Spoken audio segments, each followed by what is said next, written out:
go. Sorry it took a bit long to start. I had to sort some things real quick. Panicked last night because I didn't actually come up with anything to initially draw. So I've just grabbed a random expressions page off of Pinterest. And I've got a wheel of Iplier egos and all the spaces, so I'll probably be doing those, which is great. Parents just left to go get my sister some new school shoes because on Thursday evening, we were sitting in the living room. Well, me, mum, and dad were sitting in the living room, and the fucking dog decided she was going to take my sister's school shoes and chew through the strap on the top that keeps it on her foot. Because it's one of those buckle ones that you have to, like, pull the buckle over. And, yeah. Fair to say, my parents weren't happy with it at all, in any way, shape, or form.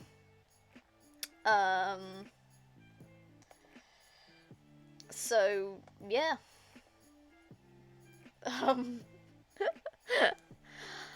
Not great, to be honest. But yeah, they're going out to get some new school shoes for her. She borrowed my old ones because I'm in college now. But, yeah, she borrowed those, so.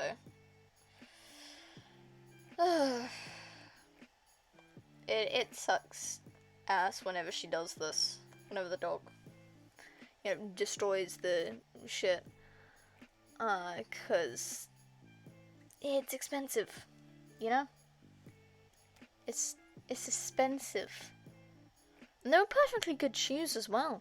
Like, there was nothing wrong with them.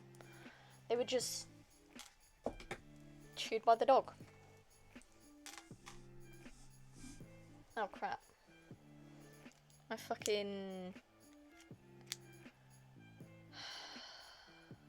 stylus is currently low battery. I didn't realise that.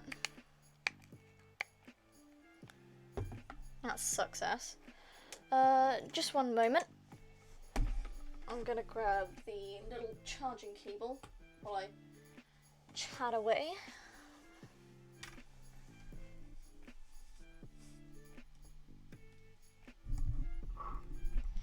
So yeah, the dog chewed the dog chewed the thing. Yeah, it sucks, but dogs do that. Trying to find the little cable. The cable's like 2 inches long, by the way.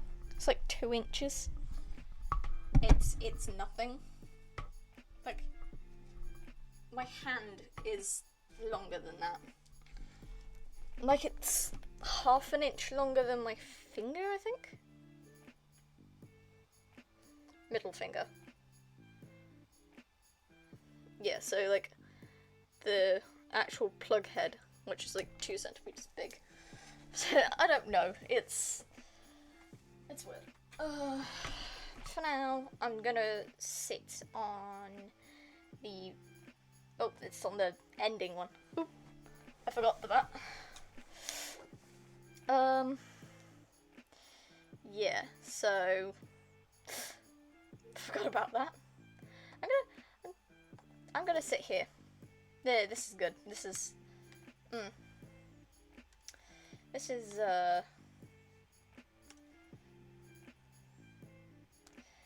good. This is fine. Just gonna do that. So yeah, dog chewed the shoes up. which is crap, because the fucking shoes aren't cheap. Like, why is that? Why is shit expensive? Like, I don't get it. Like, capitalism is a bitch.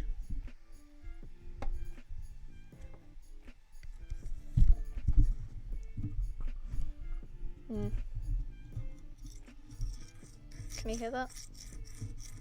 It's like a little bolt on the mic that's supposedly supposed to keep the pop filter on. It doesn't actually, because the pop filter doesn't have a, like, hole all the way through. It just has, like, a hole, and then, like, a solid piece of plastic to keep it from coming off the other end. So the screw doesn't actually help with anything. Like, I would take it off, but then I'd lose it, because it's like half a centimeter big. So it's a fucking tiny little thing. And knowing me, I will absolutely lose that so bad. It's awful.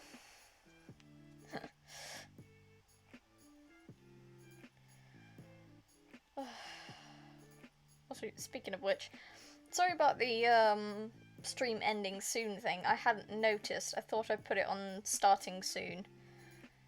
So, yeah. A little bit of a goof, not gonna lie.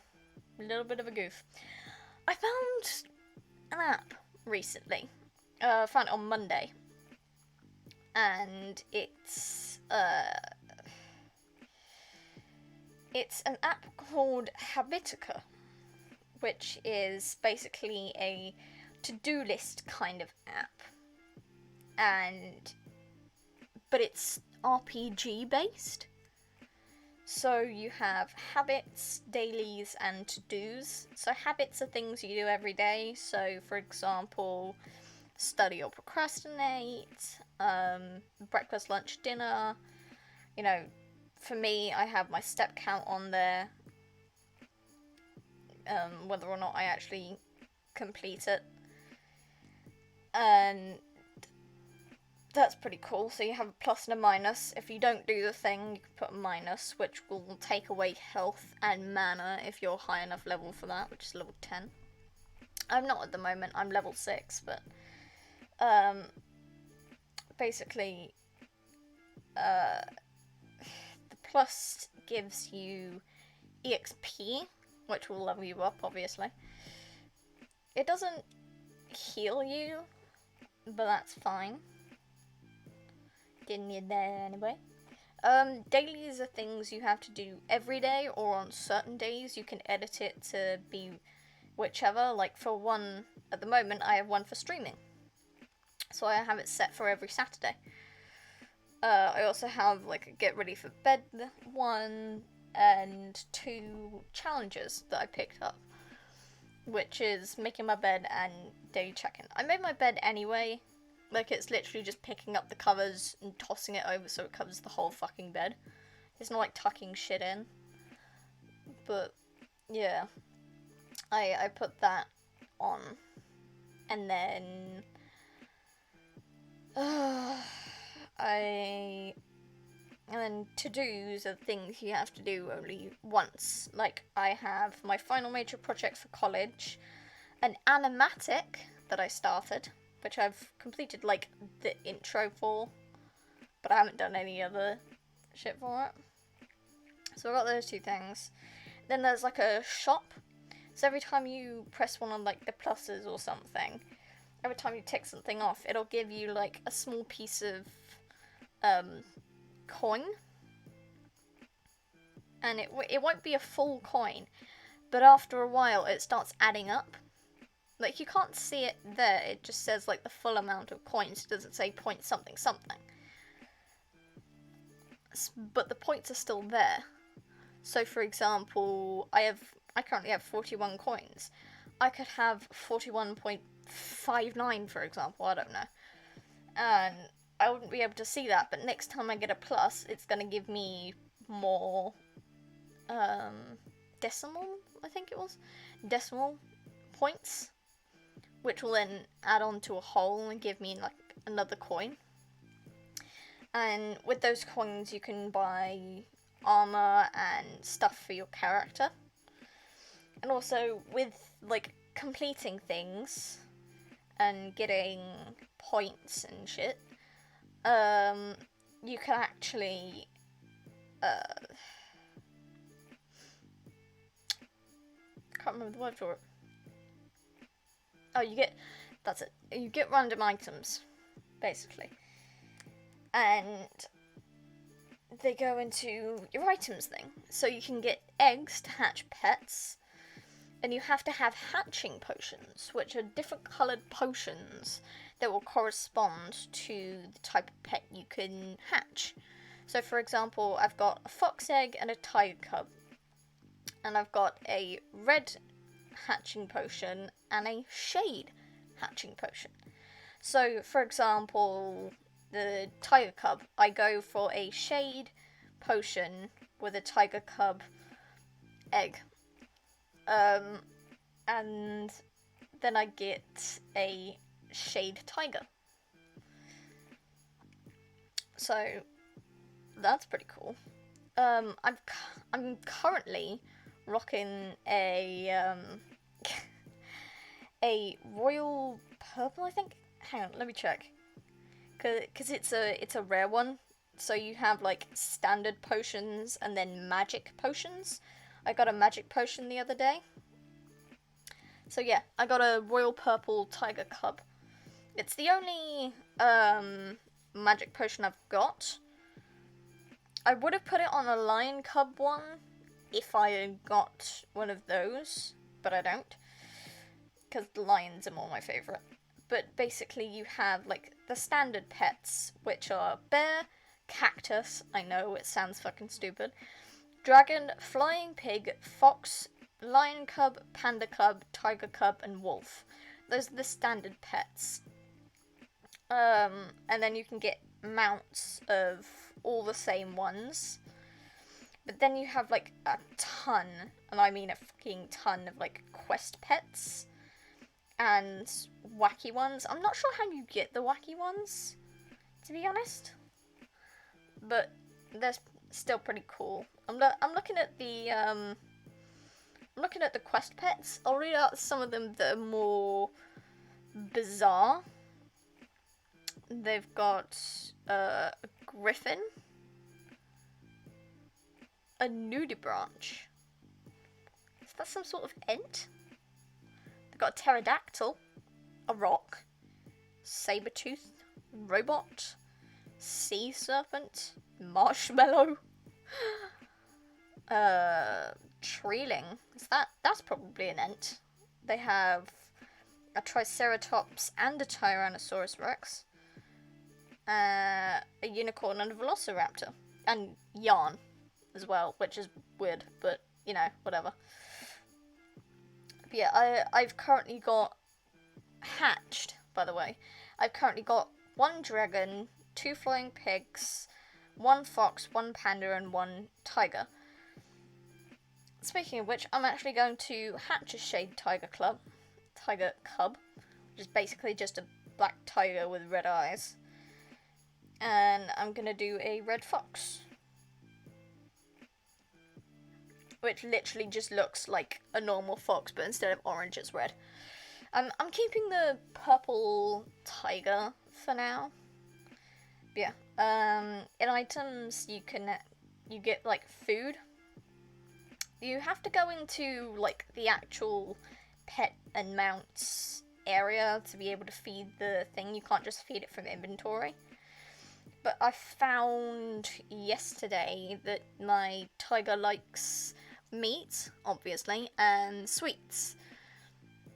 I gave a potato to one of the pigs, because you don't have to feed just the one you have equipped, you can feed all the other pets as well. But, like, the pig didn't like the potato.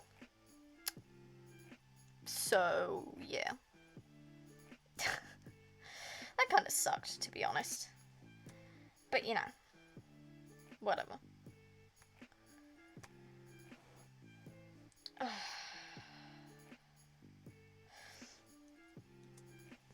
can't remember why I was on the just talking thing.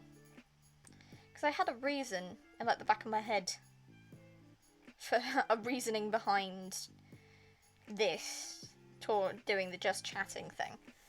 I don't know if it's, like, my brain's stalling because I don't know what to do properly. Or whatever, but yeah. Anyway, you can customize your avatar so you have, like, different coloured shirts and... Oh my god. Sorry, I just checked the shirts area. Just for an example or something.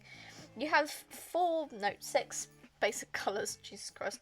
You have black, blue, green, pink, white, and yellow. I currently have the black shirt on. I also have a black shirt on IRL, but that doesn't matter. Anyway, you have special shirts underneath that. Each shirt itself is 2 diamonds. Diamonds are very difficult to get. But I just looked at the special shirts thing. There are 8, 10, 11, 8, 9, 10, 11. 11 shirts. So 11 times 2 is 22. So it would be 22 if you were to buy them all individually. There's a button literally at the top of, like, the special shirts section that says buy all for 5 diamonds. Like,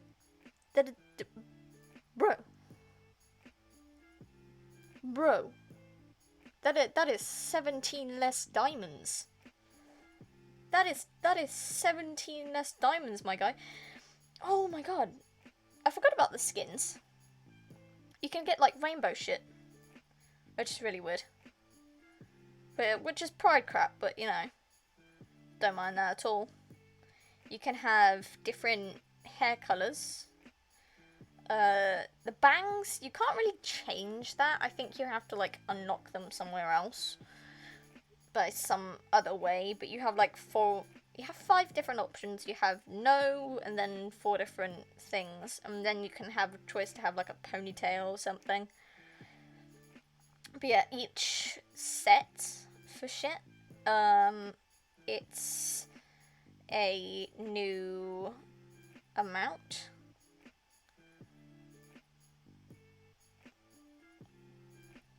Each set of shit, when it comes to, like, when it comes to the actual avatar. By the way, they do have wheelchairs as well, which I think is fucking awesome. You can also get, like, animal ears. There's, like, a headband thing. You have to buy facial hair, though, which is bullshit. But also, by the way, if you do get this, with the facial hair thing, with the mustache, I suggest just buying the 2 mustaches. Because that'll be 4 diamonds instead of just the buy all, which is 5. But yeah, any sets for your actual physical avatar are 5. But the backgrounds are, like, 15. Because each background individually is 7 diamonds. Because they're fucking backgrounds. You have, like, the default one, which is basically just purple. What? Oh, it updated. Because I only initially had purple one. There was only a purple one. Maybe it's because I leveled up? I have no idea, but yeah, I currently just moved to the yellow one. Actually, you know what? No, I'll go green instead. Green looks nice. Yeah, it's cool. You can also, with your items, equipment, you have your battle gear and a costume. So with your costume, it it allows you to equip items to your avatar without affecting the status from your battle gear, which means you can dress up your avatar in whatever outfit you like while still having your best battle gear equipped. So you have like some really, really powerful shit, and it's really cool. Like, really strong, it's well made, all that shit.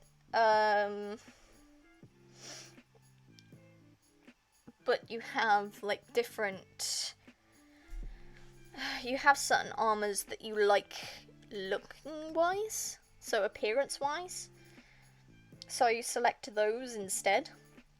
Like currently, I have a sword, a wooden shield, a bardic cap, a bardic robes, and glasses. Glasses don't affect anything, by the way. It's just appearance-wise. But yeah, I have those bits on my character as battle armor. Also, headbands don't do shit either. But I have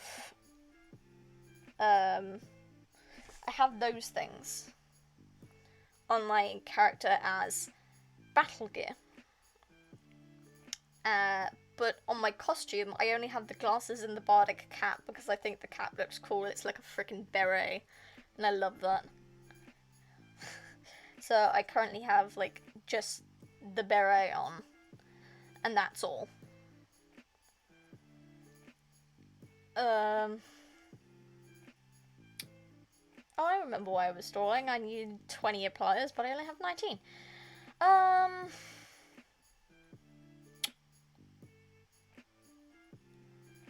Trying to think of one more at the moment.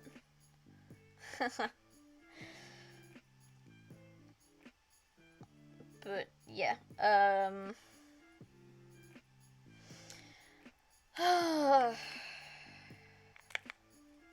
yeah, Habitica is really cool. I've been using it all week, and it's worked really well for me. So yeah, it's pretty good. It's pretty good. Oh, I wanted to stall not because the Iplier thing, the stylus charging. Also, it's really weird because, like, initially it doesn't look like it has a light in the top ring. But when I plug it in to charge, it does. Which is really weird. But, yeah, whatever. Probably should have put it on charge beforehand, but I didn't know it was low.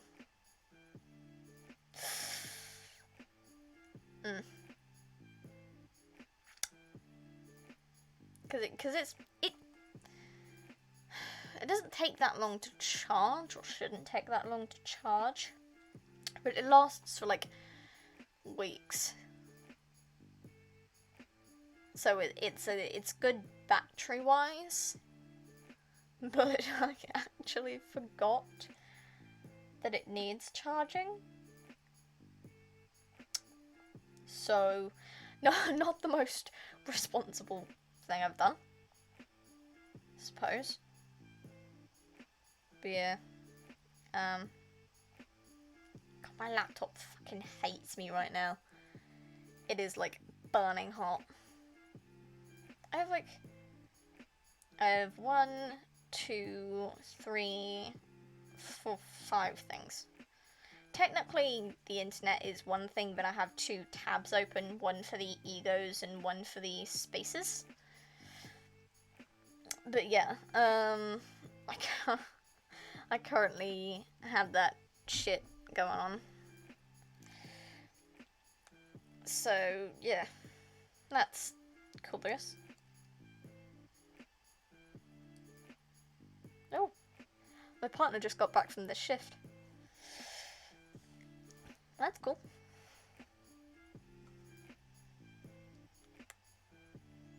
None of my friends on Discord are ever awake when I'm streaming. I think that's because they're in America, so they have shit to do. I don't know if they wait. Hold on. hold on. I'll check, because I have a thing here. Yeah, okay. Because there are different areas, because I know one of my friends lives in Texas, so I have Austin, Texas on, like, my world clock section on my phone's time app. And it's currently, like, 5:30 in the morning for them, so... yeah, so, you know. I'm not surprised they're not here.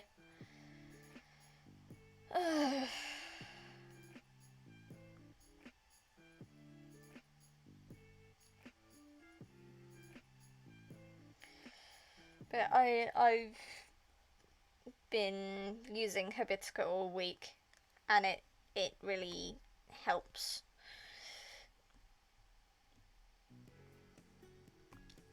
So, yeah. That's pretty cool.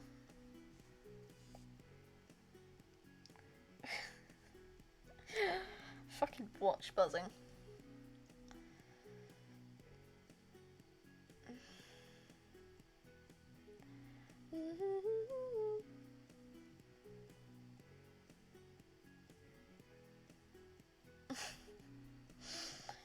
So, yeah.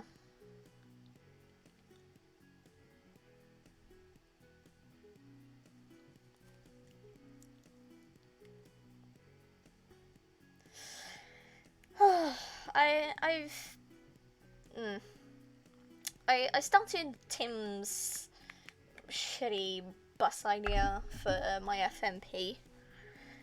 I gotta freaking turn the notifications off on my watch because that's gonna distract me. But I started Tim's shitty idea. So I've got the bus background done, or bus foreground technically, but got the bus bit done. I just need to do the home background and the school background, or well, college background, and then I need to do the blinking, and then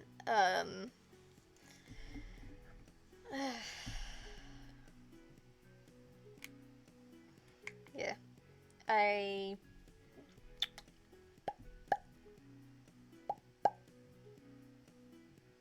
I need to do the blinking and then animate it. So, yeah.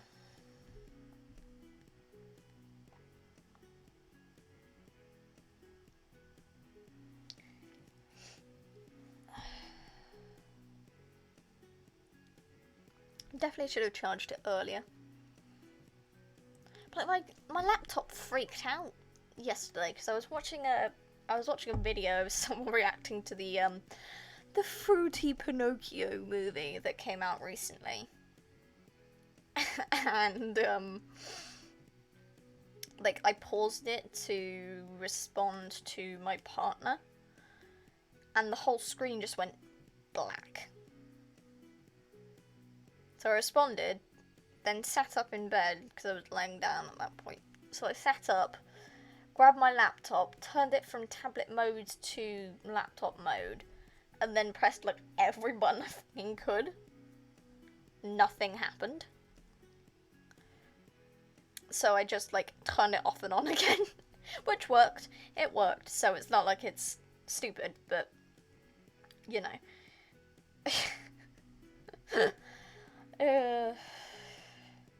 I don't know what happened. I think it was trying to do like an update, but it realised I was still online, and it was like, oh crap. I'm just, yeah, bye, and then just dipped. So yeah.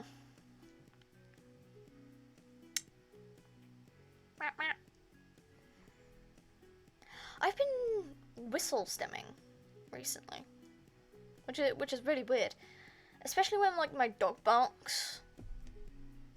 I don't know whether it's stimming I think the stimming started from whistling at my dog.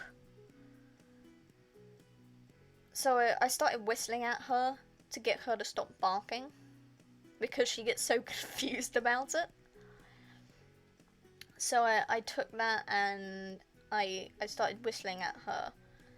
But now if I'm just doing any old random thing, I'll just go or and it's like, okay then, that's a bit weird, but I do that now. Could be worse. Could be worse. But yeah, that's been whistle stimming recently. My partner also whistle stims, but not on call, so I've never actually heard them do it. So it's obviously not off them, but it's definitely whistle stimming for some reason. So yeah. Sorry, tired. I was the first one, well, out of my sisters to come downstairs this morning. And first one to get fried breakfast. So my mum took like, she did bacon, sausages, hash browns, black pudding, and egg, and beans. So she did a fried breakfast, and yeah, it was good. It was really good, and I wanted to have like a cup of coffee, and on the weekends, because they have the time, my parents will make like pot coffee. It's just the one you put in like a proper coffee machine and let it filter through, and you know, you got that rich shit, right? Otherwise it's like instant coffee. But like, I wanted to have some of the pot coffee, and we have different sized mugs. We have fucking huge ones that are effectively bowls with handles on them. Then we have like small slender ones, which are like probably like a jam jar sort of size, like a small jam jar. I'm trying to think of something that would be universal in case someone in a different country is watching this, but like for my British folk, if you've ever been to like a Tesco's, you know, the Tesco's own brand strawberry jam, like that sort of jar size, which is smaller than an average mug, but you know. Oh, someone's at the door.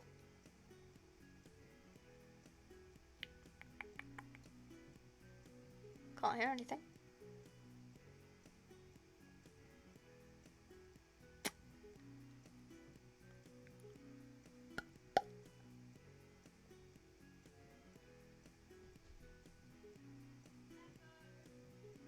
Yep. Ooh. Delivery? Ooh. It might be my present from my partner. Hang on. I gotta go.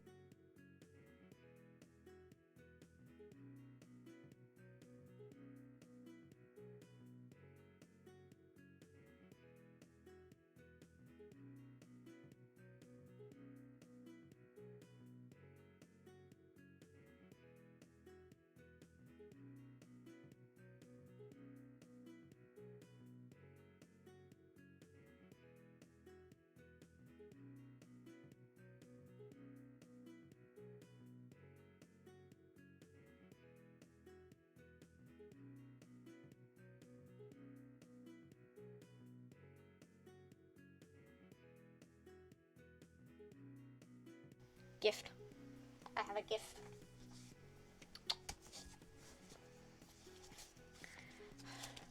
Opening shit on the stream. I would give you guys an actual visual view of this, but I don't have a camera that will do that. So, just enjoy the ASMR of me trying to open this.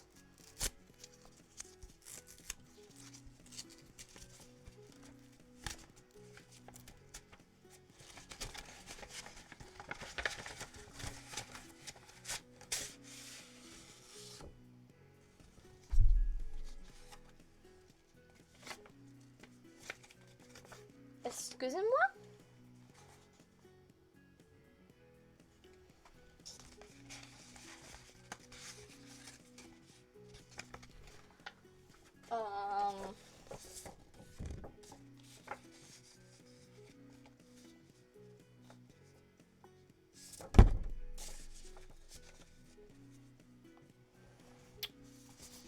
I have no fucking clue what this is.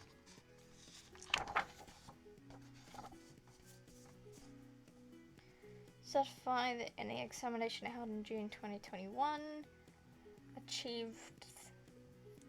Oh, it's my GCSE thing. Right.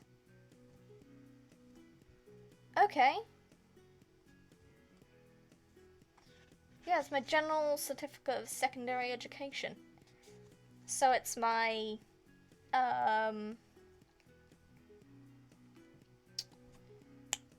it's my fucking grades. Obviously, I didn't do well in geography, because that's fucking... Geography is not geography. It's economics. Like, I didn't learn where shit was. And I barely learned anything about land. Yeah, we have different types of rocks on the coast. And there are different things that happen with rivers. Otherwise, let's learn about Brazil. What? I'll give it a fucking break. Ooh.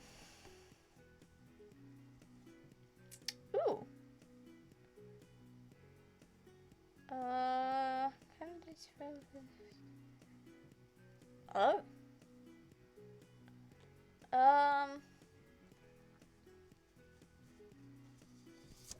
English spoken language. Oh! Okay. So, hang on. I got... Right. So I got... grade 5-4 on combined science. Got a 4 in art, 4 in English language, 4 in English literature, and 3 in geography. Got a 4 in maths, and a 3 in computer science. By the way, computer science is utter bullshit. I do not suggest it. Like, unless you are absolutely adamant about, getting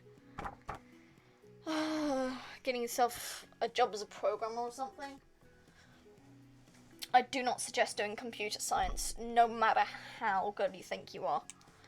Because you do coding for like a tiny, tiny little bit of it, and the rest of it is theory, which is basically learning about the components of a computer and repeating the same things over and over and over and over and over and over and over and over. And you don't actually spend any time on the computers. Like, it's the first little tiny bit you think, oh, this is great, I'm programming, I'm getting things done. And then the rest of it you never program again. Not once. You don't actually put anything into practice. It's all theory.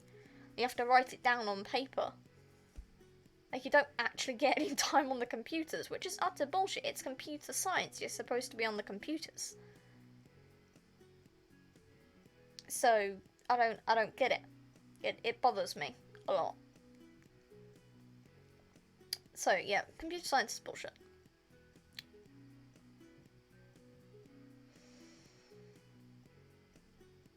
Wait, how many falls did I get?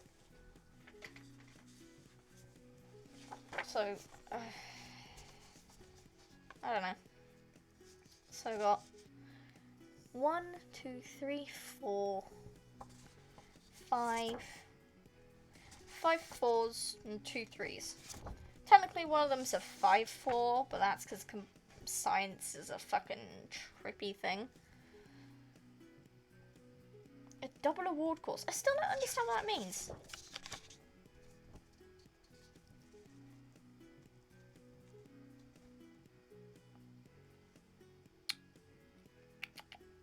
Any alteration to a certificate may make it invalid.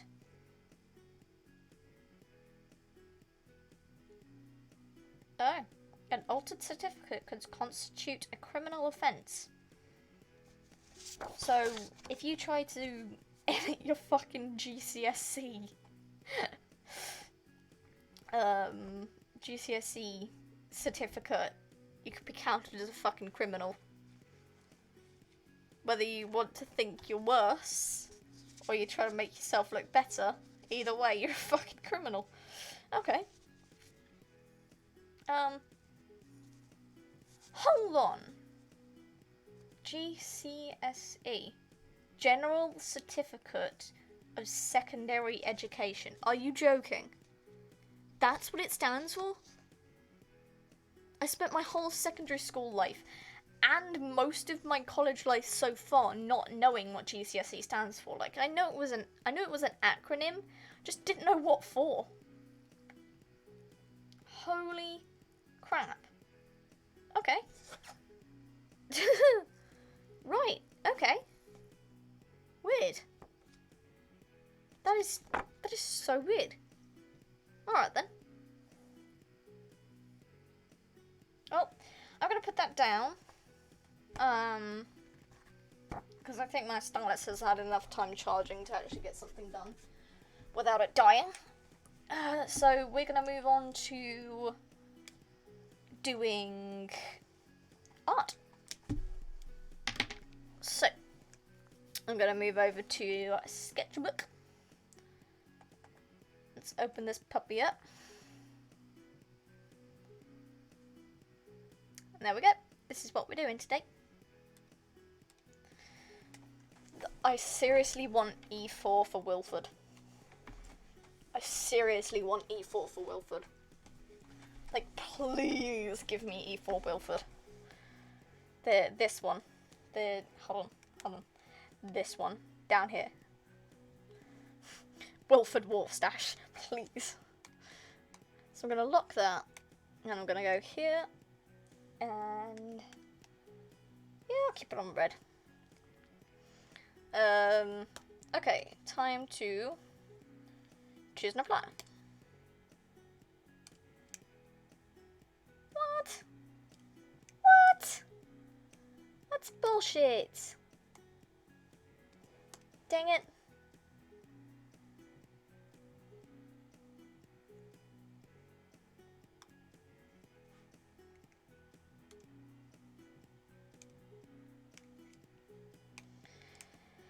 Okay.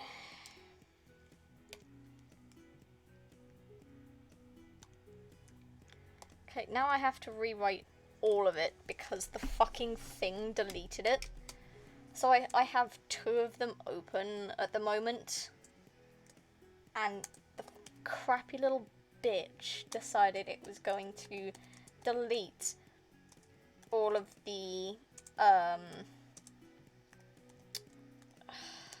options for the pieces, the different expressions. So the whole like A1, A2, A3 thing, it just deleted all of that.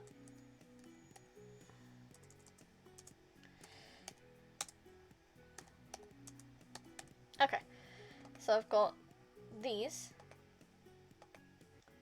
and this.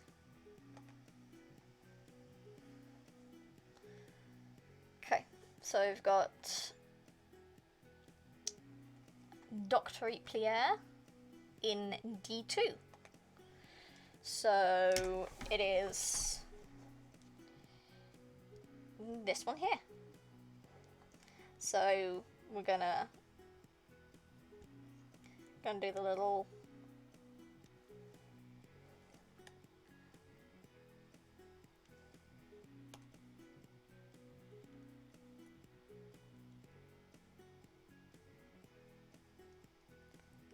I'm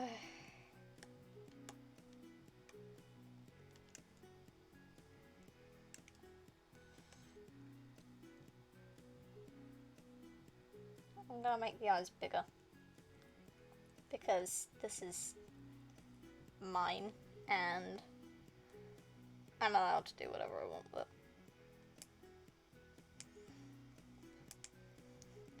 The actual base isn't mine, but I'm allowed to draw on it however I please because it's a fucking base.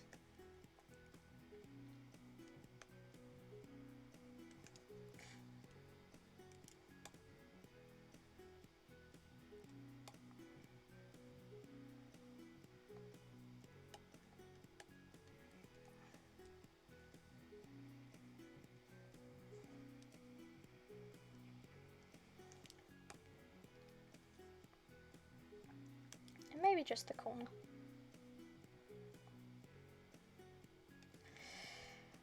Okay, so got that. And the rounded face.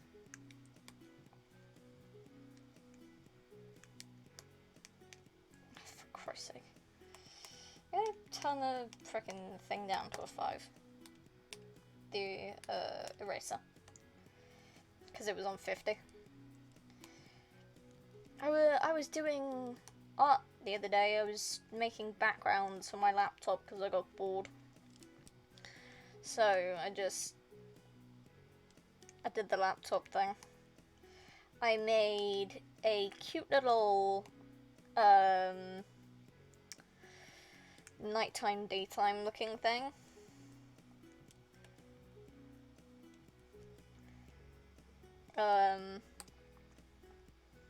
To which I, you know,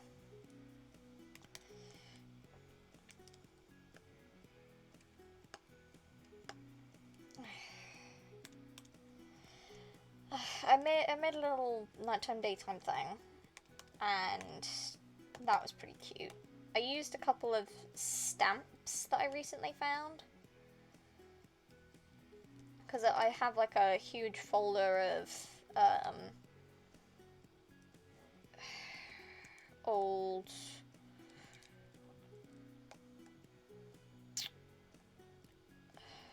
sketchbook brushes, because this version of sketchbook isn't supported anymore, which is really annoying, but that's just how things go. That's the little thing on top of his head. I don't know.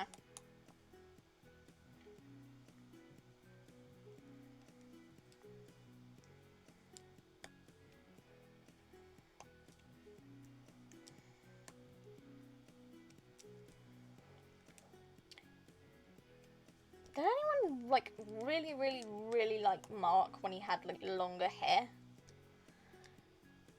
Like, I don't know, it just, something about Mark with long hair hit different, man. It hit different.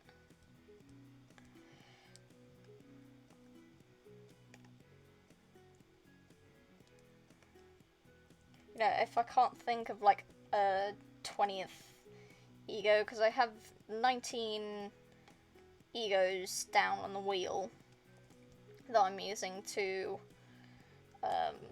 you know, pick which egos go where. But if I can't think of a 20th ego by the time I get to like the 20th spot, I'll just put myself. Because, like, come on, man. I'm gonna change that colour, actually. I'm gonna just, yeah, I'll do that. That works. So I know what's what. Okay, next ego. I'll do all the line art at once.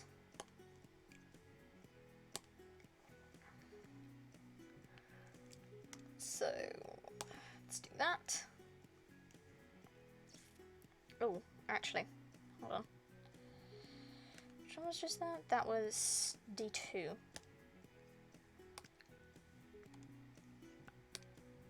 Okay. Oh, we've got Edgar. Oof. Yikes, now I've got to figure out what Ed looks like. I forgot.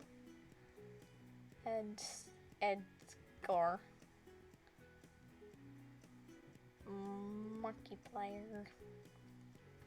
Because I don't fucking remember what this, but oh, Jesus Christ, it's the one with the handlebar mustache. Uncomfy. I am very uncomfy with this man. He's like trying to sell children. This man is trying to sell children. E4. Are you kidding me? No. I'm picking a different one. Screw you. B4. Okay. I can do that. B4. You know what? I'm not even... Okay, so B4 is this one. He's crying because no one will take his son. Because if you remember from the video, he was trying to sell his fucking son. His own goddamn child. And he's angry and sad that people will not take the fucking child from him. Like, I get it, but also, what the fuck? I'm just gonna, you know what? I can draw the blue over the top. But, yeah, this man is not a good person. Anyone who has a fucking crush on Edgar, you need fucking therapy. You need therapy, or you need a southern baby daddy. Yeah, you need a fucking... I don't know. You need a cowboy baby daddy. That's what you fucking need. Edgar is one of the last characters that was created by Markiplier and Syndigo. Ed is a salesman that has a baby selling company. Yeah, I remember watching that video and being highly uncomfortable. Because what the actual hell, Ed? You are... It's human trafficking! It is effectively human trafficking, isn't it? What Ed's trying to do. He's trying to get people to fuck and then sell their fucking children.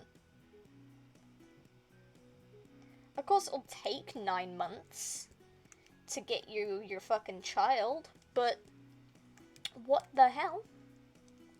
What the fresh hell? You're a fucking sicko. No wonder you're crying. No one's buying any of your shit. My man's sad. He's not even my man's. I would not want to touch that man with a fucking 5-meter pole. Get me the fuck away from this creep. I do not like this man. In any sense of the word.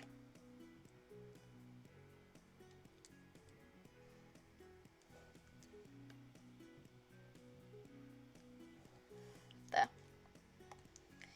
You can be sad and pathetic for the rest of your fucking life, you absolutely disgusting mongrel.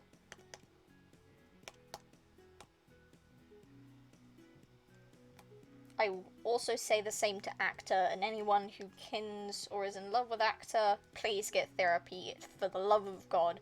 Everyone is worried about you. Please, just go see a therapist already. Everyone is so worried about you. If you're an Actor Kinney or simp, please, for the love of God, get therapy.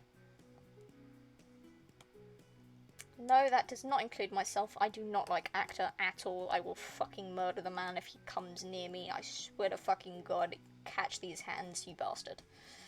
You hurt my poor, sweet baby boy Damien.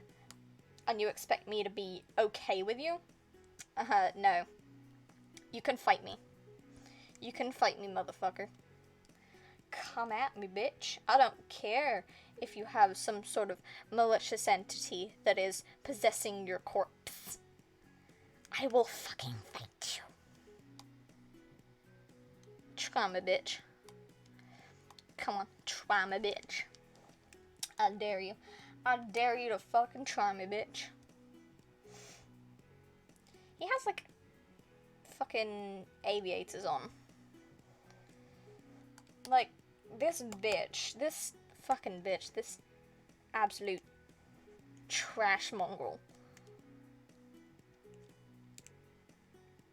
Yeah, this trash man, this fucking trash man has fucking aviators.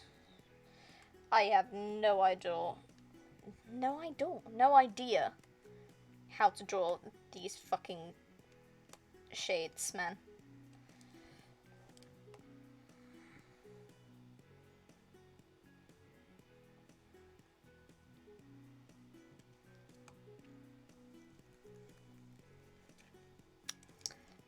Ed, you have shades on. I do not want to see your hideous eyes.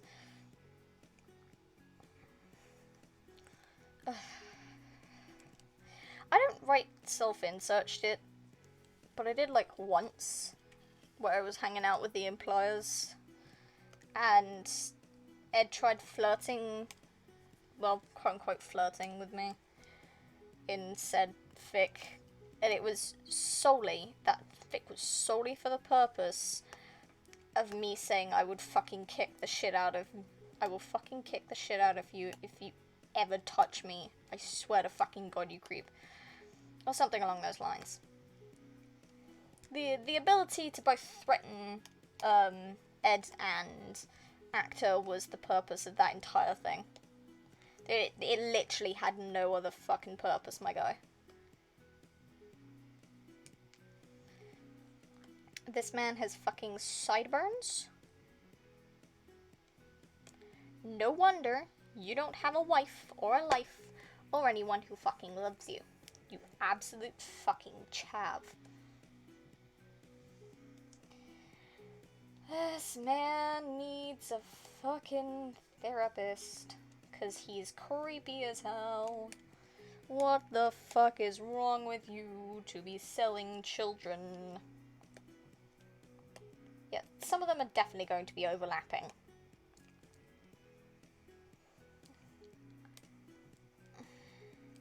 This man has a fucking mullet.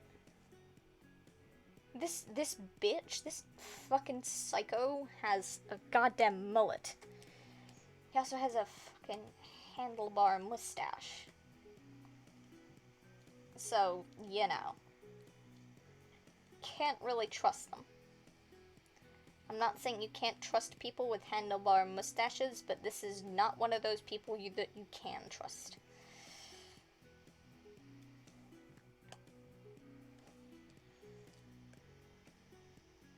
Scraggly bitch. I will fucking throw you across the room if you ever exist and come in my general vicinity. I will fucking murder you. Oh! Now I know why you're crying. 'Cause nobody fucking likes you. You are so disgusting and unlikable. That's why you're crying, 'cause you're a pussy. Do you think he'd be into degradation? That's the fucking word. Do you think he'd be into that? I think he would. Probably all I'm saying is just, like, disgustingly turning him on. That would be fucking gross. With Ed. To like this crap. He is generally one of those people I will fucking avoid with a passion. He is one of those men I would like to see burn in the world. There are a handful of men I would gladly see burn in this or any other circumstances. He is definitely one of them. I don't know how this fucking hat's supposed to work. Oh. Okay. Hold on.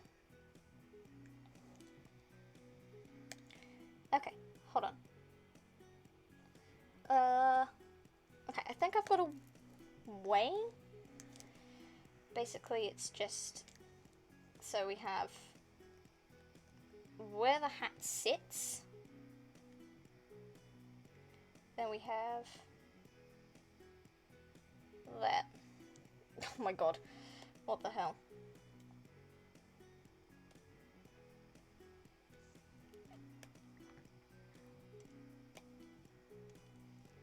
There are definitely some people who have wrote Edgar Fix. I know this for a fucking fact. I have seen the horrifying shit. I've seen some shit, man. I was on Wattpad for a while. Like, when I was young and innocent and too sweet for this world, I chose Wattpad as my fanfiction site of choice. Could have been worse, could have been fanfiction.net, but you know. This man can kiss my ass. Actually, no, he can fuck off. For all I goddamn care. He can fuck off. Not die, because I know there are people that actually like him, which worries me greatly, but still. This is Wilford. I will not take any fucking criticisms. Goodbye. This is my boy. This is my little scrumbly man. Oh my god, what the fuck am I even talking about anymore? This is stupid. But yeah, this is my Wilford. This is my boy. Also, I feel like Wilford's mustache changes colour depending on how sane he is within the moment. Because when we first encountered him, when he first showed up on Mark's channel, he was like little black-haired shark fin boy. Like, do you fucking remember that? Anyone who is old enough, anyone who was like there in the very beginning or went back to the beginning to see like some of Mark's first videos, there's like the interview with Slenderman shit. Like, that man had a full pig mustache and was fucking off his nut.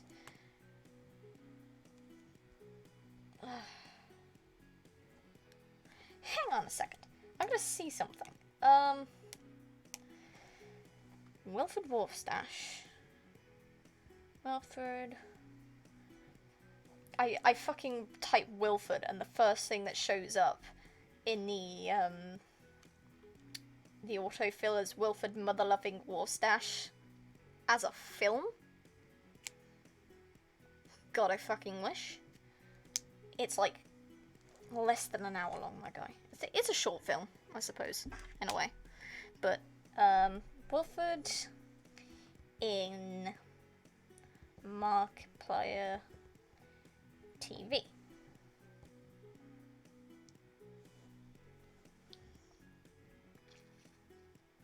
Yeah, he had a full pink mustache. So he was not at all, in any sense of the word, sane in that moment. Right?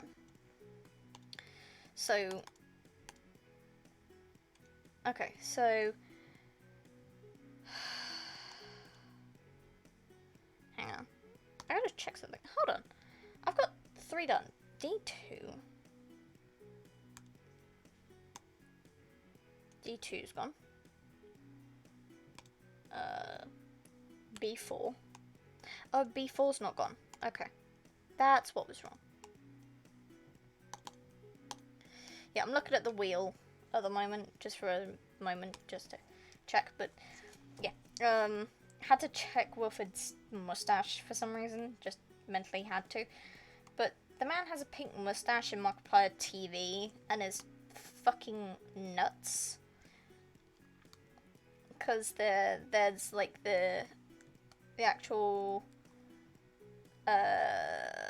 game show section that Bim was supposed to do, that Wilford took over instead. And like the guy in denim, I think it's, no, it's not Lady Denim. No, because there's Lady Denim, but it's like the guy played by Tyler who gets shot by Wilford.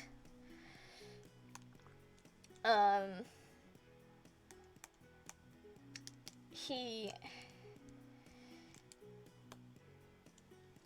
at that point, Wilford had a pink mustache, like a full pink mustache. So,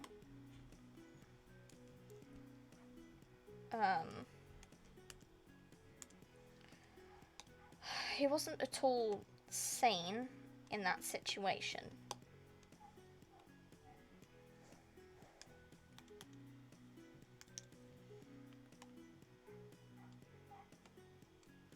This scrungly man is my fucking life. I love Wilford.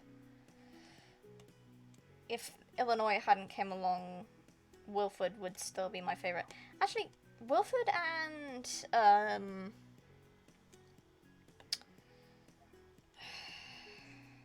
dude, Wilford and Illinois tie for you know, my favorite ego. They often tie for that. Hang on. I need to put the ears. I know I just got rid of one, but like, I'm doing Wilford with the long hair because I fucking love Wilford with the long hair. Along with Dark with long hair. Oh, my guy, please.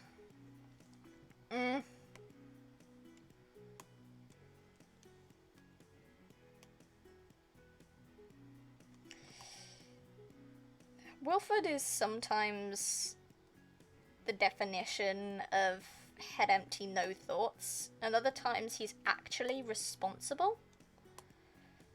Like, he's not completely insane all of the time. So we see in WKM that he has just, you know, a plain black mustache. He's not lost his mind yet, and he still believes that the world is relatively pure. That he believes that there's no such thing as, you know, magical evil entities and all that crap. But, like, later on, when we see him in different things, like, for example, in Wilford Mother Loving Wolfstache, his mustache is not entirely pink, which means he's still there somewhat, but he's not completely sane. He never has, like, a plain black mustache after that point. It's either entirely pink or partially pink, at the very least. Like the tips. Wait, what? Hold on. Now I've got to fucking search, in space with Markiplier. In space with Markiplier. Oh, Wilford. Not news, images.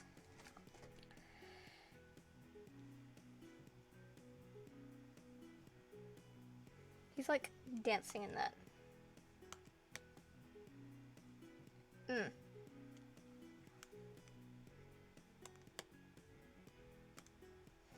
Hang on.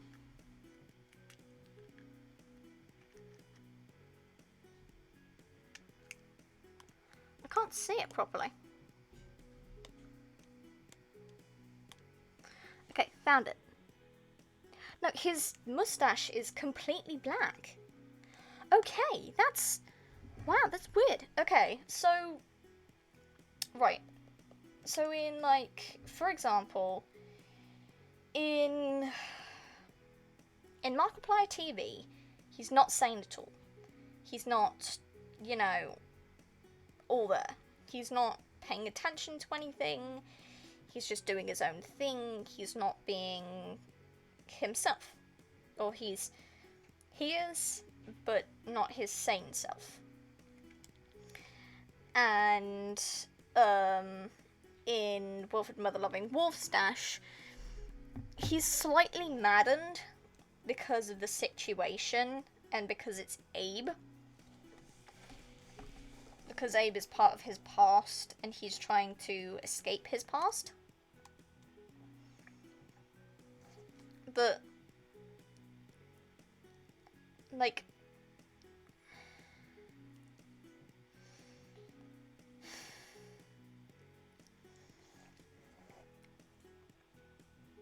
if you've got to in space, he is in space with Markiplier, spoiler alert, but whatever.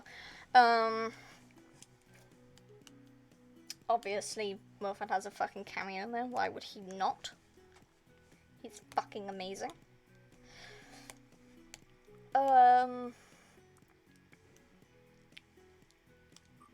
Actor in C1? Which one's that? This one. He's being yelled at. He's being yelled at by the others for being a fucking awful husband, an awful friend, and an even worse host. Not just in terms of, like, possession. But, like, Wilfred in Space with Markiplier has a black mustache.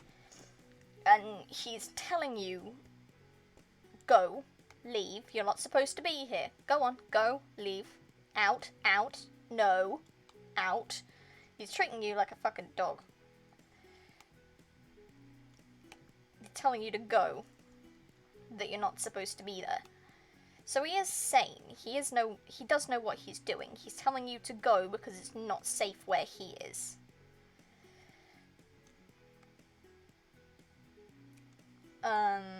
So he's sane in that situation. So I have that theory that Wilfred's mustache shifts colour slightly, depending on how sane he is within a situation. So, for example, if he were having a PTSD episode, you know, like a flashback thing, his mustache would be, like, entirely pink because he's lost in the insanity of his memories. Like, also, poor fucking Wilfred. Okay, so I wrote this angsty thing, like, ages ago, of, like, Darkiplier having PTSD when it comes to storms. Because if you remember, whenever they said the word murder in WKM, there would be lightning. Or thunder. No, thunder. Yeah, thunder. Thunder and lightning. Either one. Either or. But, like, when it comes to, like, thunderstorms, he gets PTSD. He has, like, one of the episodes. And, like, he's recalling all the memories, and because he is technically the DA, but with Damien's soul, and I think, like, part of Celine's soul, and some of the malicious entity. But, like, he...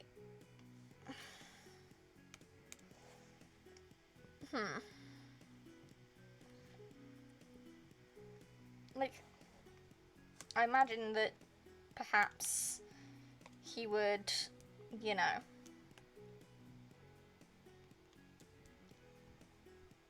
yeah, I'm not giving Wilfred a fucking nose. That would look weird.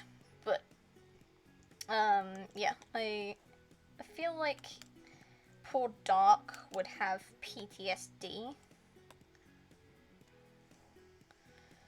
Maybe Wilfred, but he is more,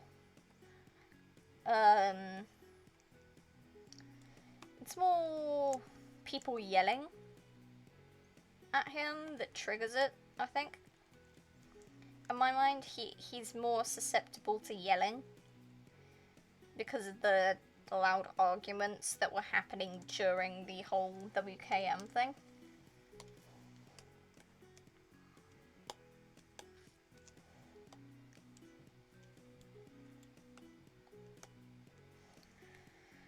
So I feel like he'd have PTSD for that. So, fuck you. F you actor. That's probably his reaction to me yelling that at him. He's very prissy. He's not someone that would be like cleanly shaven all the time. But he'd definitely be someone who takes almost great pride in his appearance. And like fucking hates getting mocked. Because he's trying to look good. He's trying to look fucking sexy. But I'm like, I will fucking gut you if you come near me, you absolute cretin.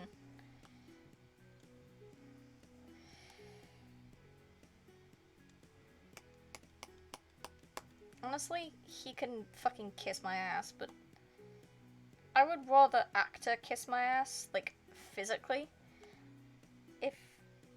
Honestly, I am not even fucking joking. I would rather have actor physically kiss my ass than Ed even come near me.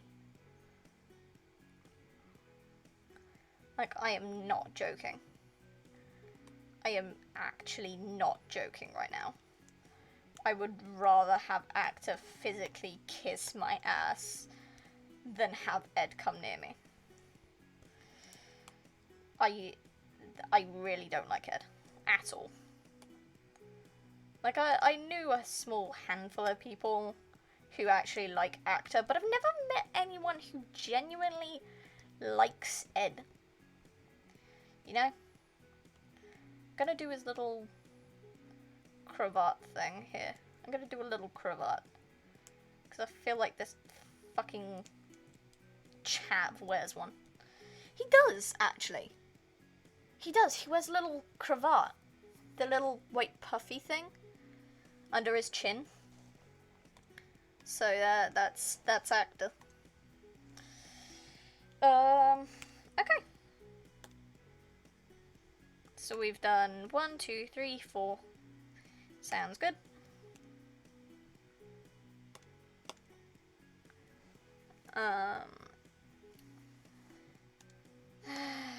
Then we have Bim Trimmer in E2.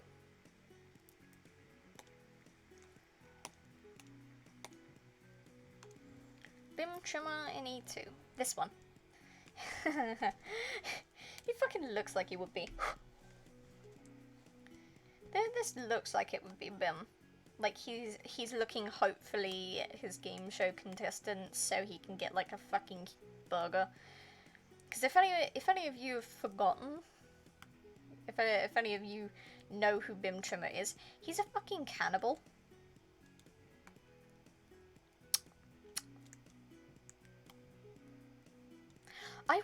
Okay, now I've just had, like, a slightly disgusting but intriguing thought. If Bim ever got, like, a girlfriend, didn't kill her, obviously, for her meat, but, like, kept her around, if he actually did that, would he ask to collect her period blood? Because it's technically, like, human blood. And he's a fucking cannibal. So would he? Would this fucking disgusting bitch... I'm just gonna keep calling most of them disgusting bitches. Because they are. Like, Mark, come on. You could have made more suitable men for your fandom. Like, the most decent guy I can probably think of that hasn't fucking died. Damien. Would probably be Illinois. Like, I know most people would go, oh, but what about Yancey? What about about Yancy? What about Yancy? Like, bro. Also, fucking Bim is cleanly shaven. I think. Hold on. Bim trimmer.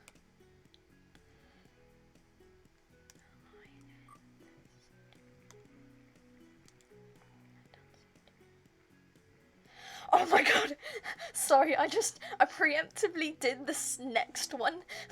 It's fucking Illinois in this one. You know the flirty Indiana Jones knockoff? It's this one, the one that's smirking. Oh my god.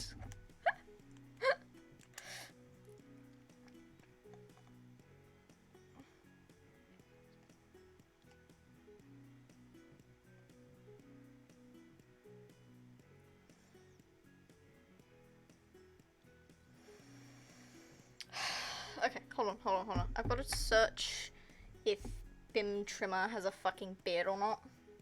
Because something in my mind's going, this fucking bitch does not have a beard. Bim Trimmer. Yeah. Hold on. Hang on. Hold on. Okay, so in his original video, he has stubble. Like, he has that sort of scruff. But in the Markiplier TV, he's cleanly shaven. I'm gonna go with cleanly shaven. I don't know why, I feel like cleanly shaven, a cleanly shaven Iplier is a rare occurrence.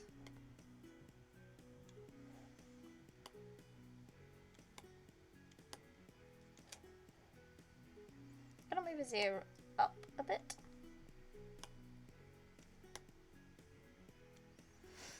But fucking hell, Illinois in fucking C2, the one that's actually smirking.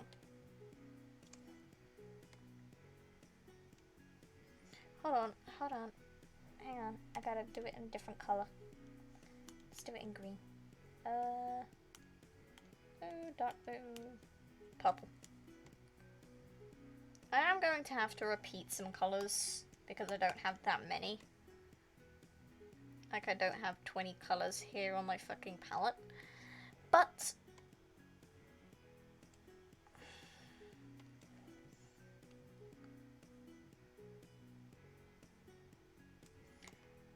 this man has glasses, by the way.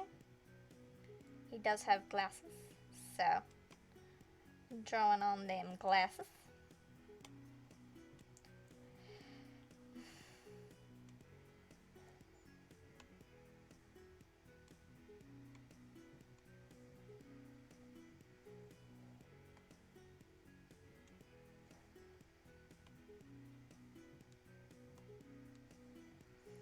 I think I was supposed to do that game show segment.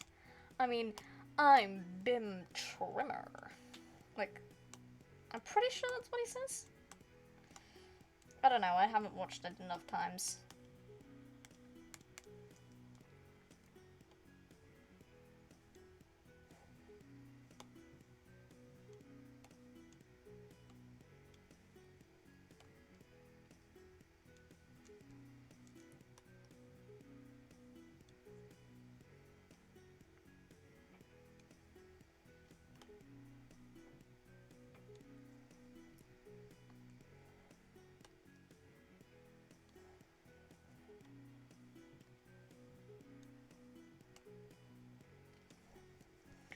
This man does not look like an Iplier.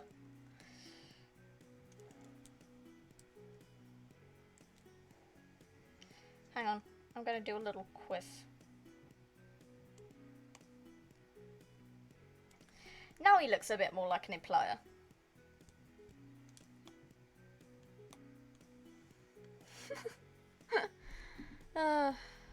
Oh boy.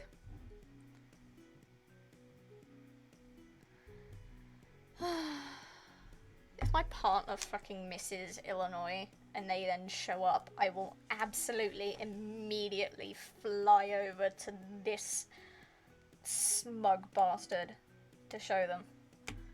because we both love Illinois. I'm hoping Yancey has a good one.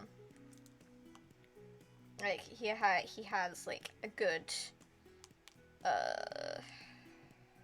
face. Good choice.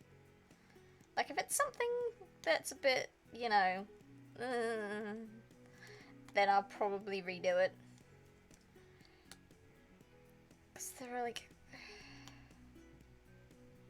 Okay, so... If... I'll have... Okay. So, choices for Yancey. The ones I will accept this man having are probably this one. This one. This one. This one. Or this one. And maybe this one.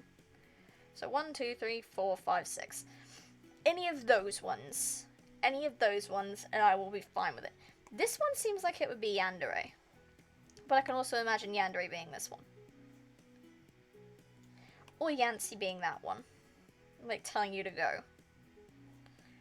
Like, any of those ones, it's fine by me. But otherwise, I will be redoing it. And you cannot change my fucking mind.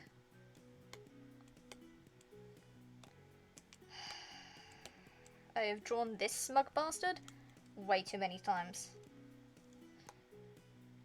Like, I fucking love Illinois. My partner made me love Illinois. Like, I wasn't too into him in the beginning. Like, I didn't hate him. Because there was actually, like, a fucking ton of Illinois hate in the beginning. Like, I actually kind of liked him. He was the first route I got. He was the first one I got.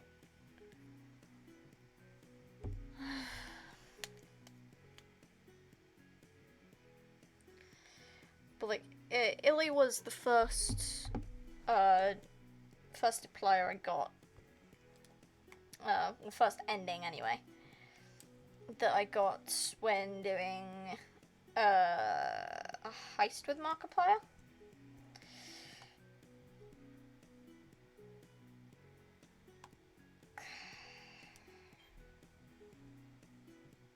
Can't remember what my first ending was. Space-wise?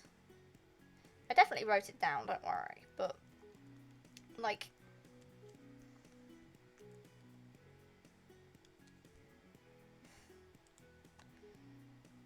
I don't know if the nose ruins it. I feel like it does, just a tiny bit. But yeah. Also, like, I said I liked Mark Noir when I was talking with CL, my partner, and they said, oh, so you simping for him? Okay, let's just get something straight here. I'm not, and I don't have a crush on this man. He is a fucking bastard. I like the black and white vibe, and I like the hat. The hat reminds me of Illinois, which is why I fucking like it. There we go, that's better. But, yeah, the thing is, my partner took, oh, Mark Noir looks cool, as a sign of, oh, you into him, you like him, like you like Illinois. Fucking wrong. I don't. But they keep sending me Mark Noir simping stuff. Like, I get it. He looks cool. That's it. He looks cool and old-timey. This man means fucking nothing to me.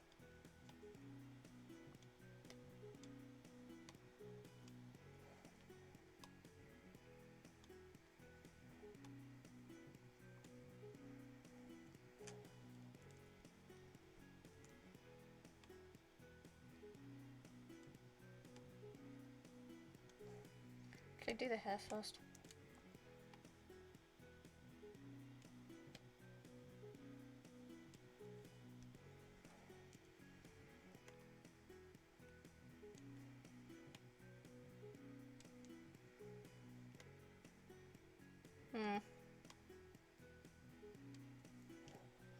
So apparently, according to my partner, saying, "Oh, he looks cool," counts as simping.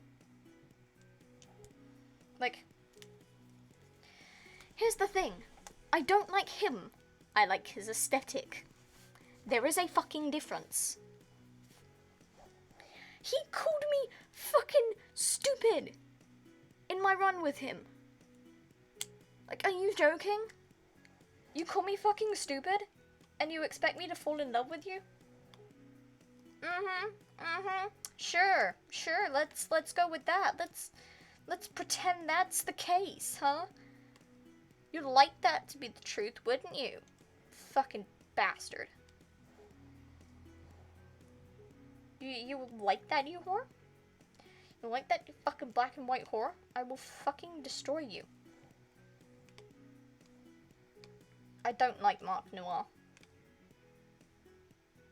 I will call him a whore as much as I fucking like. I don't like him. That man can fucking fly off into the wormhole for all I care. Fuck off. Like, I don't like Mark Noir at all. I don't get it. I don't get why fucking saying I like his aesthetic counts as fucking simping. I'm not simping aesthetic wise. I'm saying it reminds me of JJ. Like I don't get it.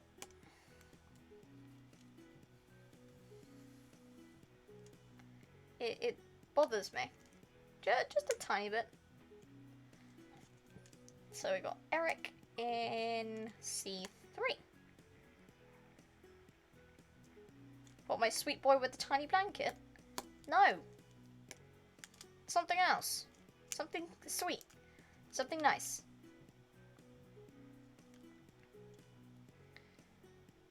B1.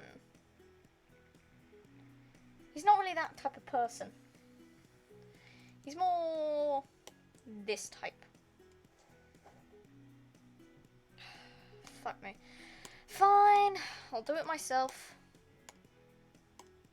Fine, I'll do it myself. E3 for Eric. Because fuck you. This sweet, sweet angel. I will hug him. I love Eric. Eric Derrickson. I love him. I love him. I will protect him. I will keep him safe. I swear to God, I will fucking adopt this man. I do not care if he is older than me. I do not care if he is a grown man. He has a fucking blankie and has like a nervous disposition, and he is a fucking sweetheart, and I will protect him with my very soul.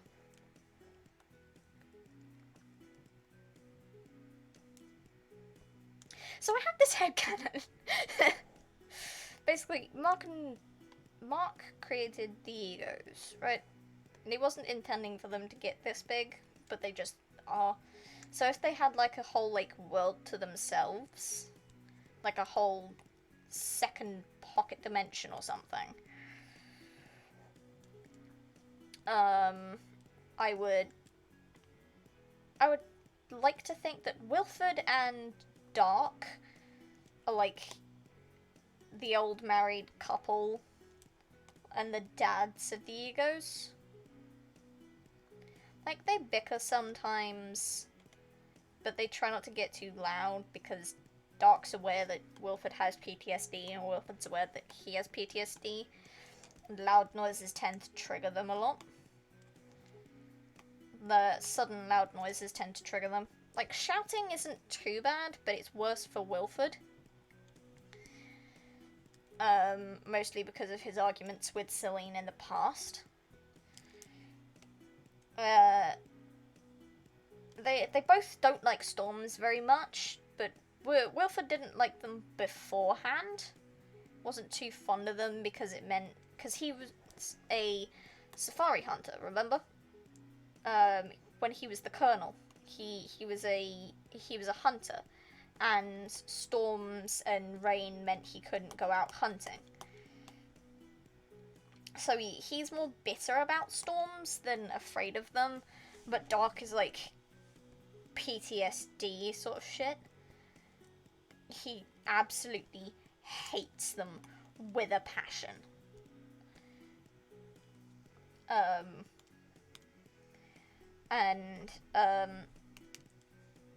Yeah, so they have each other as like their comfort. They adopted Yandere as their daughter, and Eric is their son. He has like a little bit of peach fuzz, but mostly just around his chin.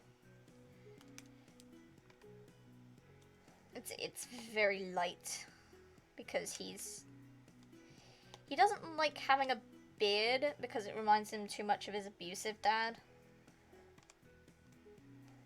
in the past, like his previous father. And yeah, he's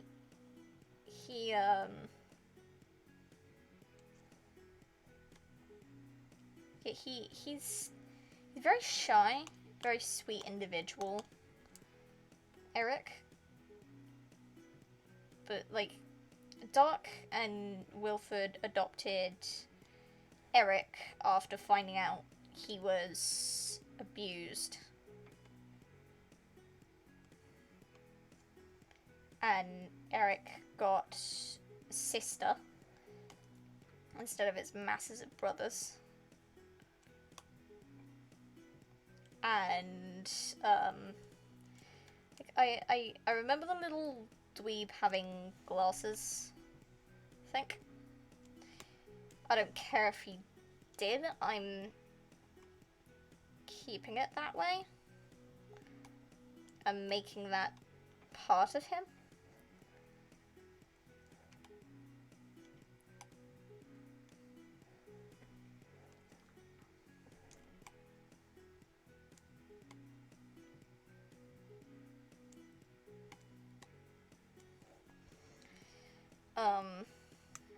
Yeah, he got adopted by Dark and Wilford after his abusive father ditched him.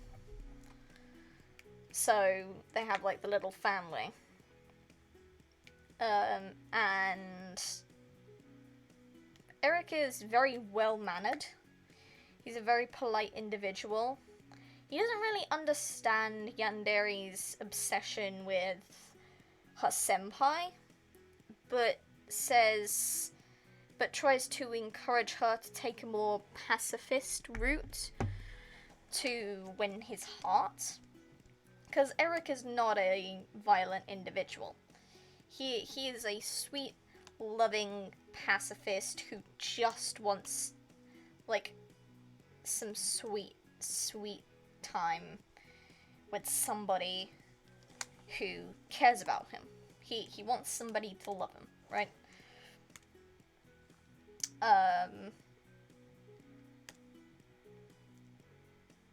C3 is Markiplier. Mark's just done. He's done. He's out. But yeah, Eric is a very sweet boy. Doesn't understand Yandere's obsession.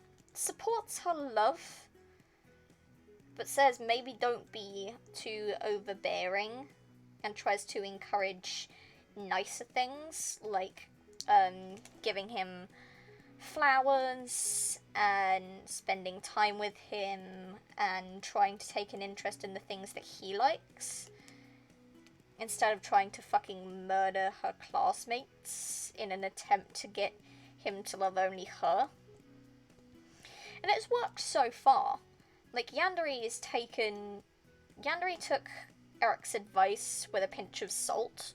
Like, she didn't believe him in the beginning, but actually, like, spending time with her senpai, like, managing to pluck up the courage to, like, become friends with him, at the very least, has led to, like, even better results than just offing her classmates. Obviously, she still does it on occasion if she hears one of them planning to tell her senpai how they feel. But most people have noticed or have picked up that if you have a crush on this boy, it's probably best to just keep it a secret, not to tell him, and to just, like, keep away. From him romantically, anyway. Yandere does get very, very jealous very easily. But, like, Eric's told her that if she keeps doing that, she will get caught, and then her senpai will see her getting taken away by the police and never love her again. Like, he didn't say it like that. He probably said it more along the lines of, well, if you keep hurting people, why would your senpai want... No. He would try to lay it out gently for her, but accidentally be a bit too blunt with it, because he's not too sure how to talk to people properly. He'd probably say it something along the lines of, well, if you keep hurting people, your senpai might find out, and he wouldn't really want someone that hurts everyone else. Which, fucking,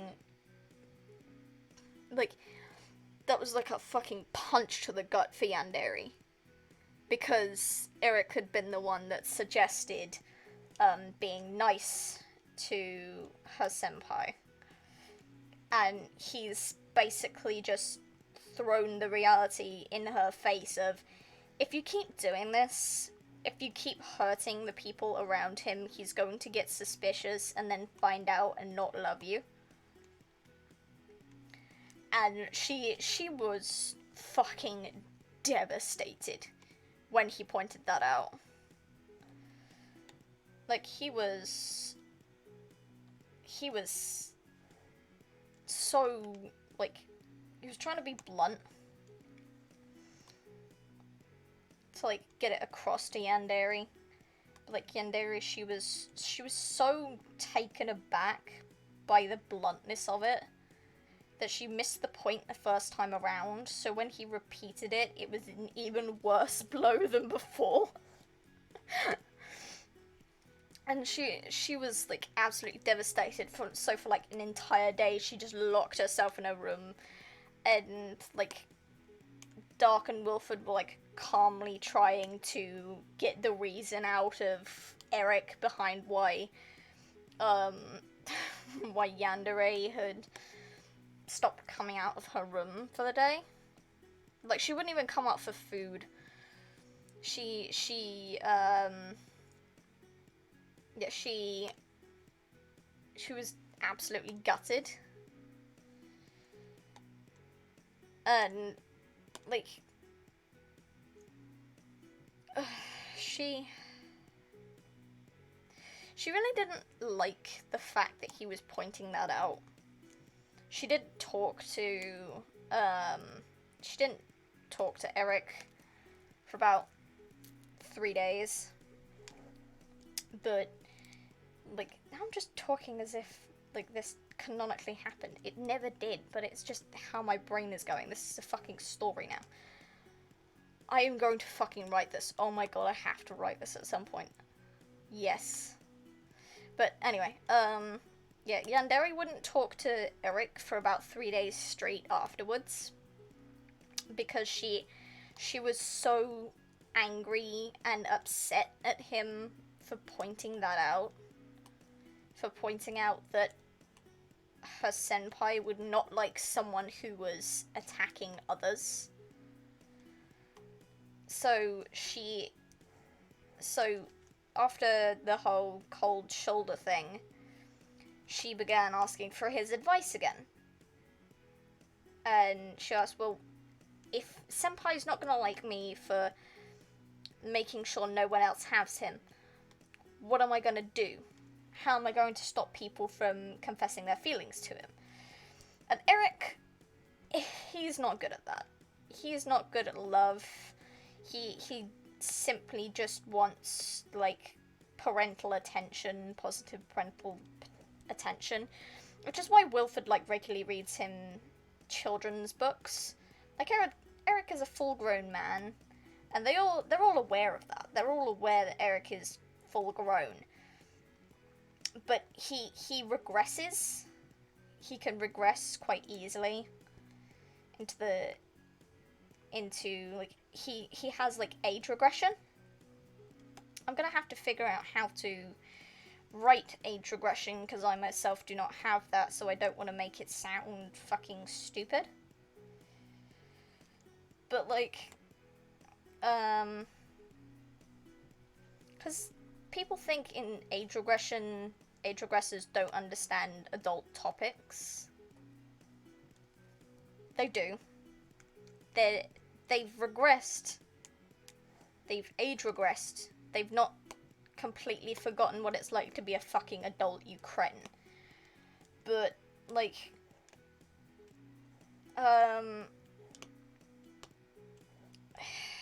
like, Eric age regresses in really stressful situations.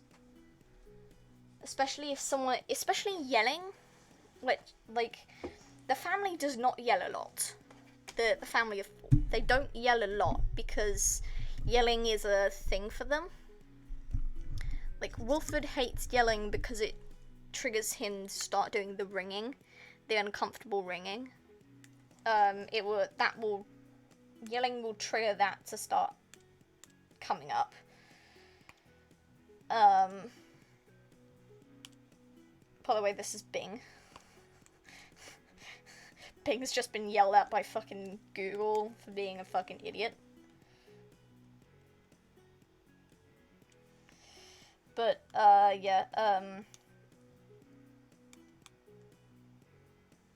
basically, he age regresses. So,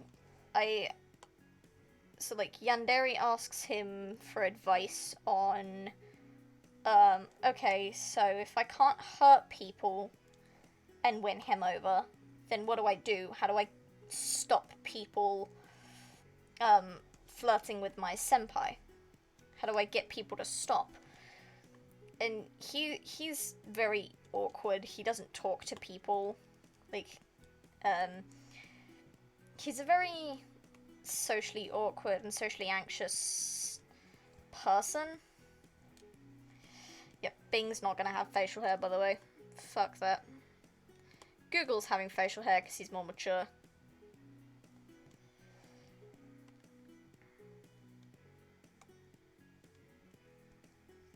But, like, Bim isn't quite sure how people work in terms of, like, being in love.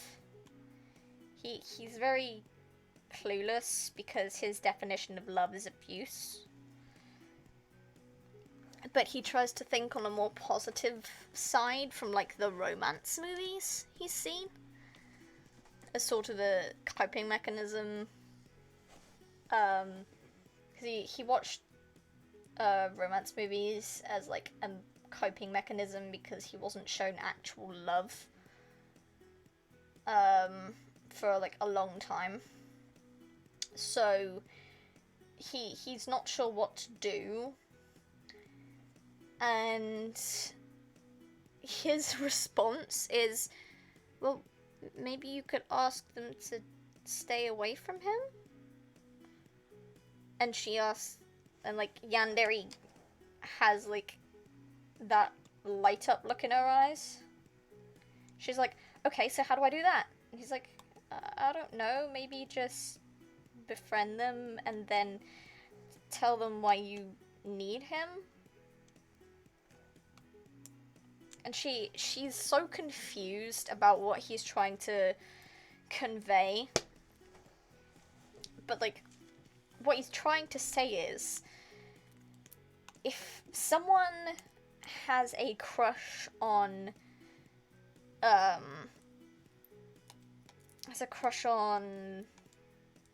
her senpai, then she should befriend them, and then enough to get them to admit that they have a crush on said boy. And then yandere should then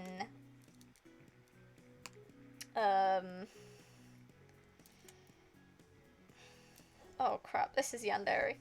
Oh no, baby! Oh no, baby girl! I'm so sorry, honey! Oh no, my sweet girl. Oh, my sweet girl. Oh, honey. Oh. Yandere is trans. MTF, by the way. Like, she's also worried that her senpai won't accept her being trans, which is why she hasn't, like, told him yet. But, like, Eric's asked if yandere could maybe bring senpai over on a few occasions, just so, like, Eric can befriend him and find out that way. Like, find out himself, because he's socially awkward, but he fucking loves his adopted sister. Because his adopted sister, while obsessed with said boy, senpai, she still feels emotion. She's not emotionless entirely. She can go pretty numb sometimes. Like, it's a side effect of being a yandere, but, like, she will go numb sometimes. And, no one can get her to unnumb except senpai or time itself. You just need to let her, you know, cool off. But, like, while she's not completely emotionless all the time, she's pretty active and, you know, there. Well, she's still, you know, active.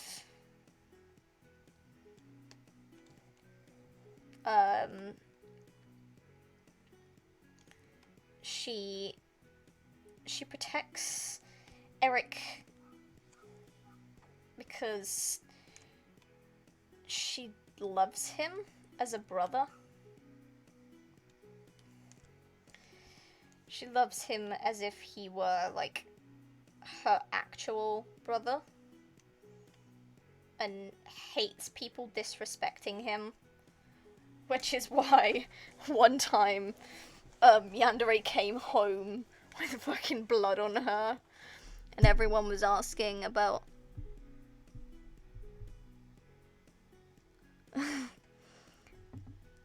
Hey yo, what are we talking about? Yandere Sim? Yandere OC? What do I miss? What do I miss? Oh, I'm talking about my headcanon for, Yandere Iplier. Because I'm drawing the Ipliers at the moment.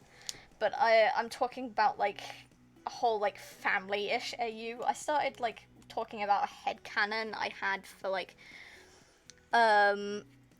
Dark and Wilford are the dads of the Egos, and their adopted daughter Yandere, and their adopted son Eric.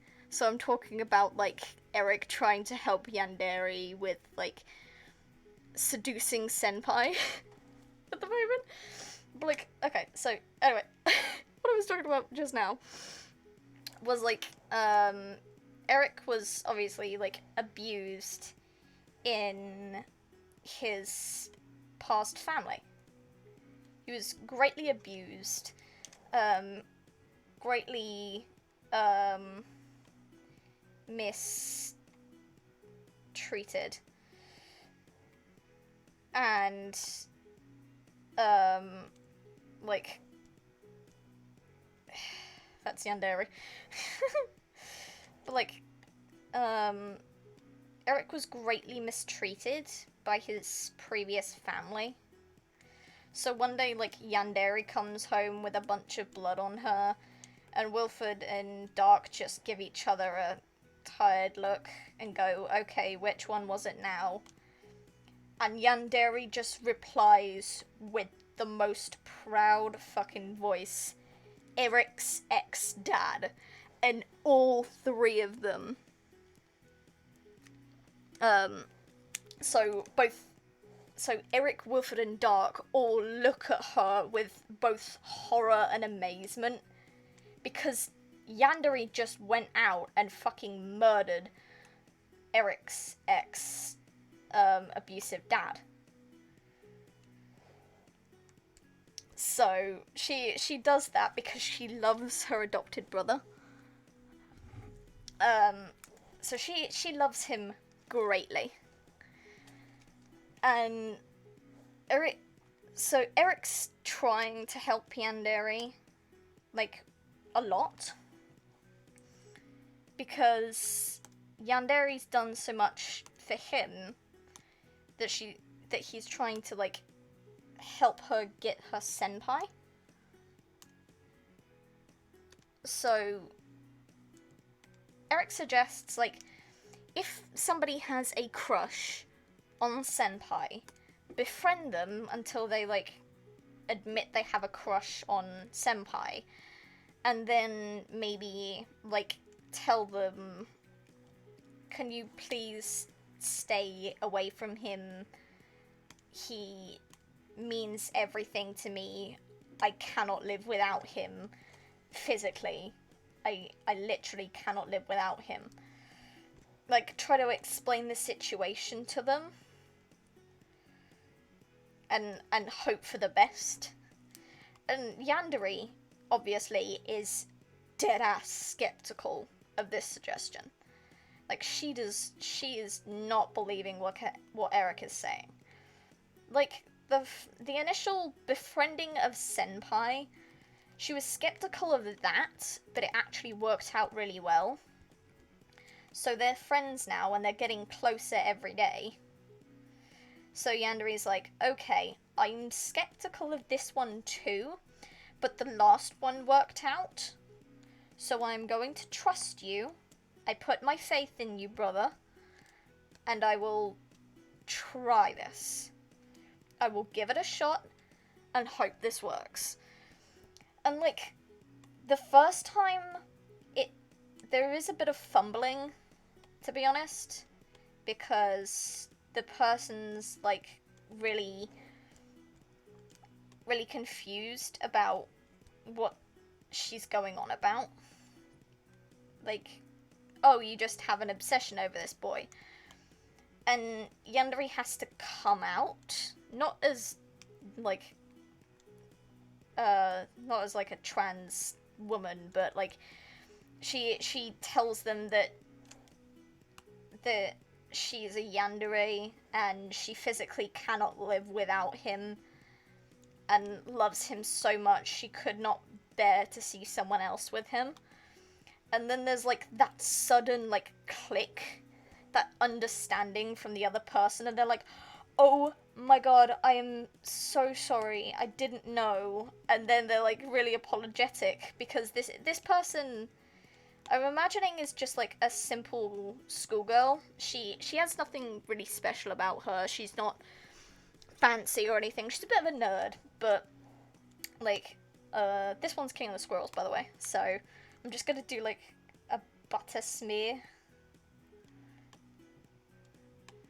across his fucking face. This man is, like, no chill.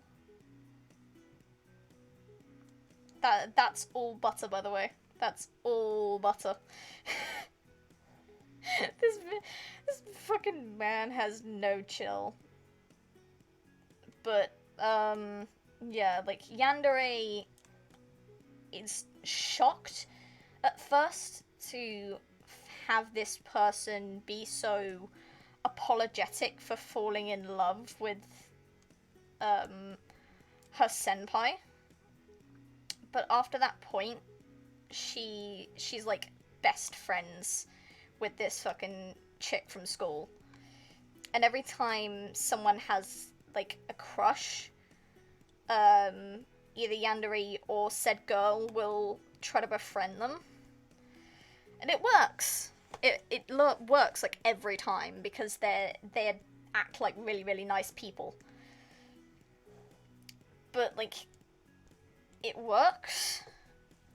And they befriend this person, and then they like Yandere explains her situation, and Yandere's friend explains that there's someone who is so attached to him she cannot live without him.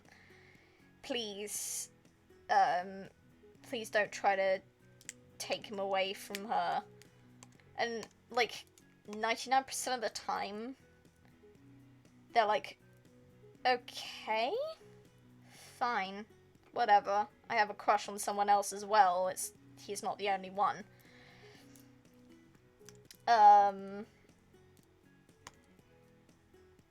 So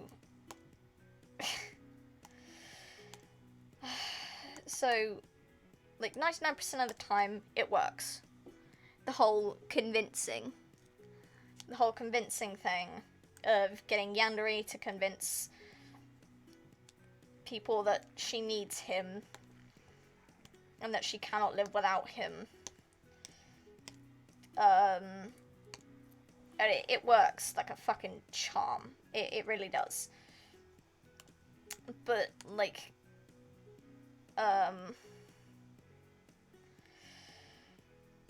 this is Gym 1, so the one with the microphone.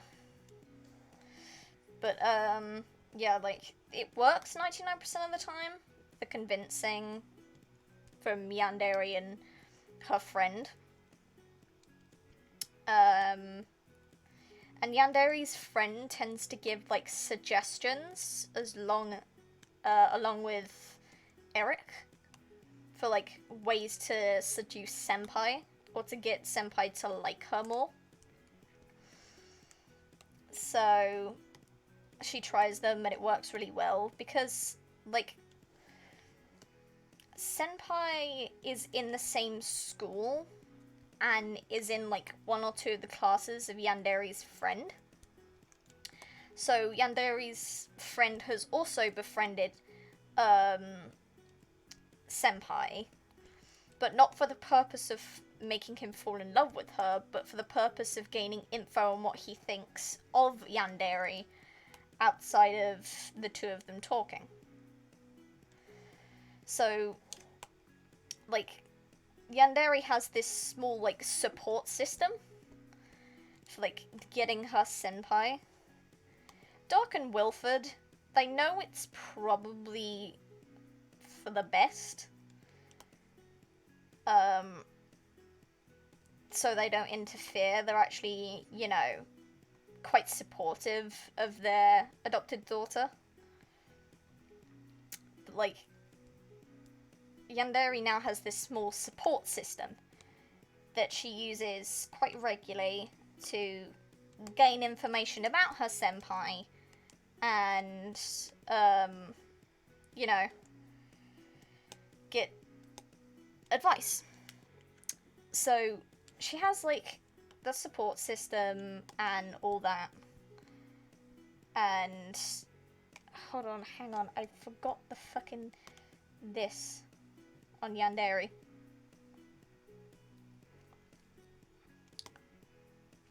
This bit. Okay. Anyway, back to this. So Yandere has that support system, and most of the time the convincing works. Because it's the fucking truth. Yandere cannot live without her senpai and will fucking kill herself if she doesn't have him.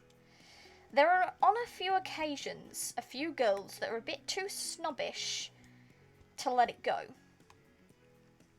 They're a bit too snobbish and rude to, like, give up the ghost, I suppose. But, like, they're really mean. Like, they don't just say, oh, I'm going to take him for my own. They also, like, threaten. They also threaten Yandere's friend. And Yandere, having a friend for once in her life, is like, oh, first of all, that is my senpai. Do not touch him, I swear to God. And also, you just threatened my friend. My best friend. I will fucking kill you. And she does. She does, and she gets away with it. So she kills them, mops up their blood, puts their body in a garbage bag, burns it in the incinerator, and no one is any the fucking wiser. Whenever anyone asks, oh, do you know where blank is? Oh, she's like, I think they transferred. I don't know, I haven't seen them in a while. And she'll lie.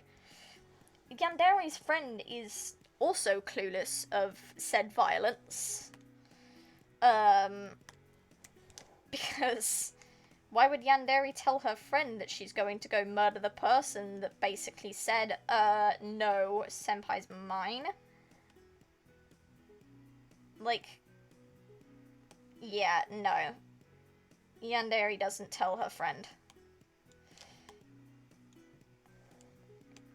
Like, at first, like, Yandere, her first initial reaction is to go for violence, but, like, Eric's told her, you know, senpai's not gonna like people who are violent. So, her first initial instinct to kill, she has to subdue it. And, you know, she goes up to this snobbish girl and tries to negotiate with them. 9 times out of 10, it doesn't really work. It ends in Yandere just murdering this chick, and they are never seen again. But,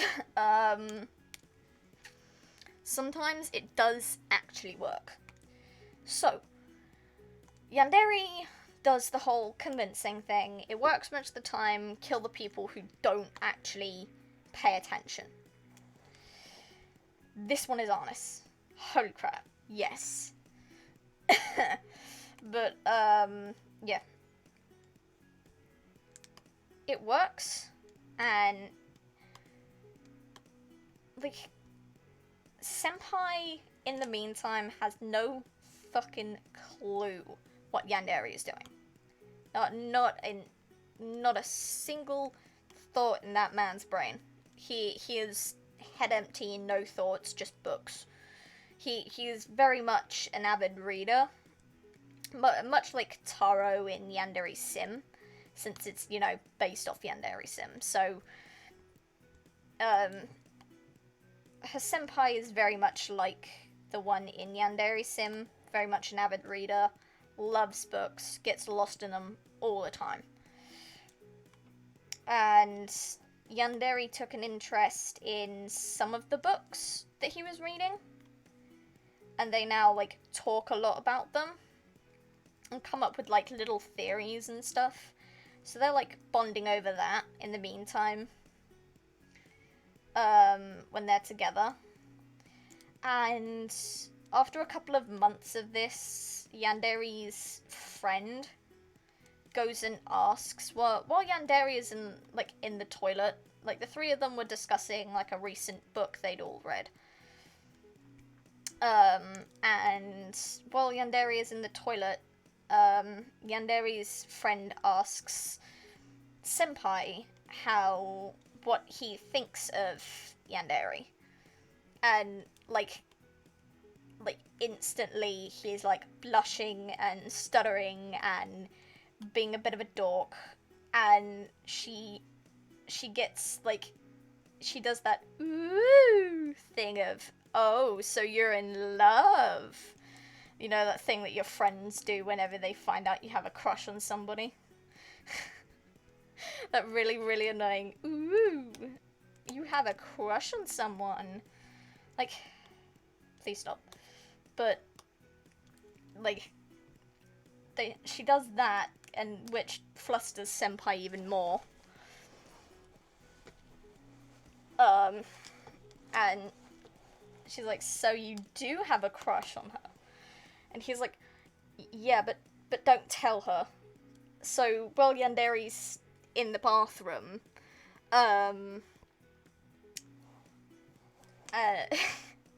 like, Yandere's friend is, like, quizzing this poor guy on everything he likes about Yandere so that she can spill the tea to her friend later.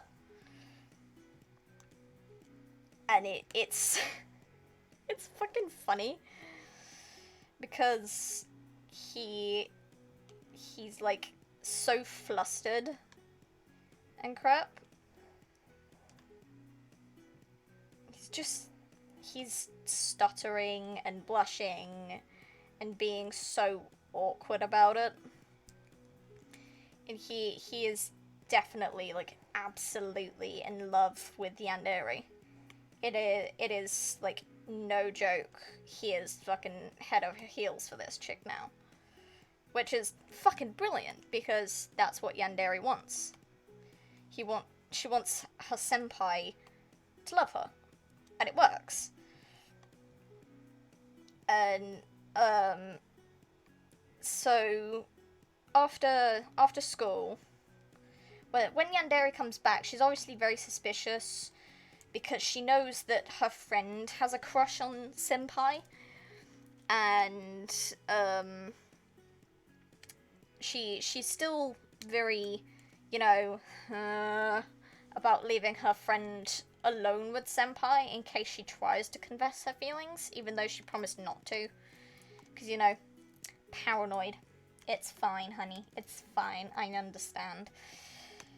But, like, she comes back, she's suspicious, but doesn't question it at that point. When they go to leave for school, as soon as Senpai is out of the way, she's like, okay, so what the fuck did you say to him? What did you say to him? Why was he blushing? What did you do? And she's being very accusing, and, like, her friend's like, okay, calm down.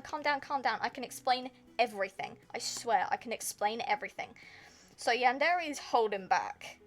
Yandere is very suspicious. She's like, okay, you better explain to me what's going on right this second, or else. And, like, she's like, okay, so,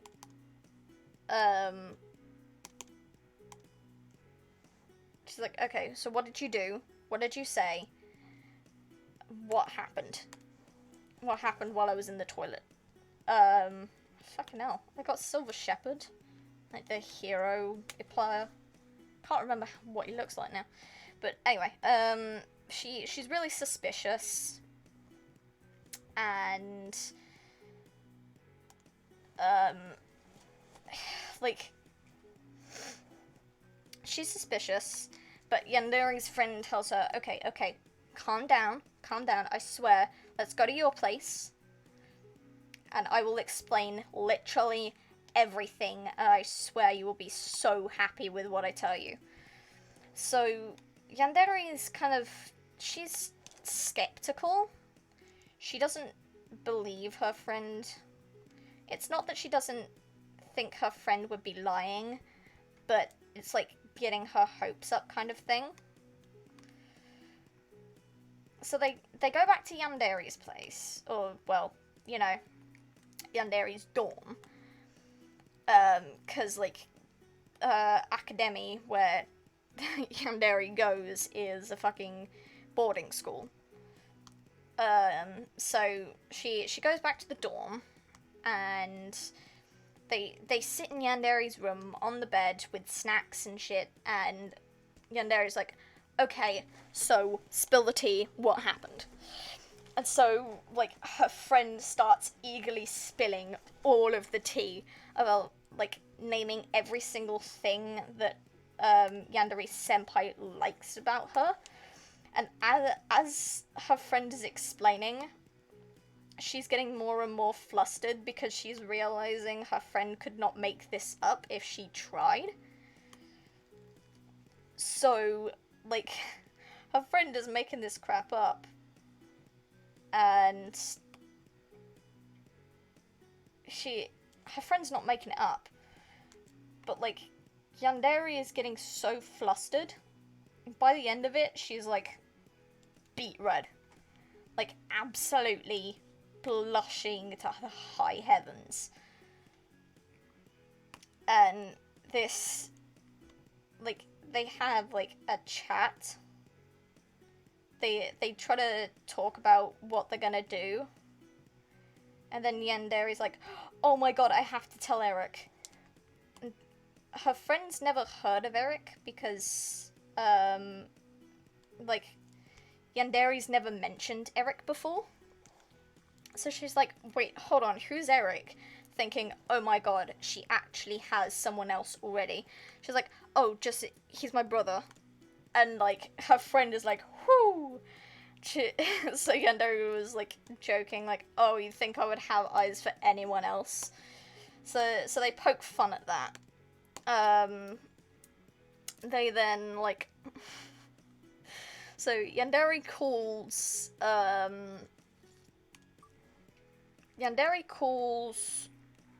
Eric with her friend. So, you know, Eric and Yandere's friend say hi, they exchange, you know, greetings, and then Yandere gets to the ever exciting news, and ooh, got Yancy.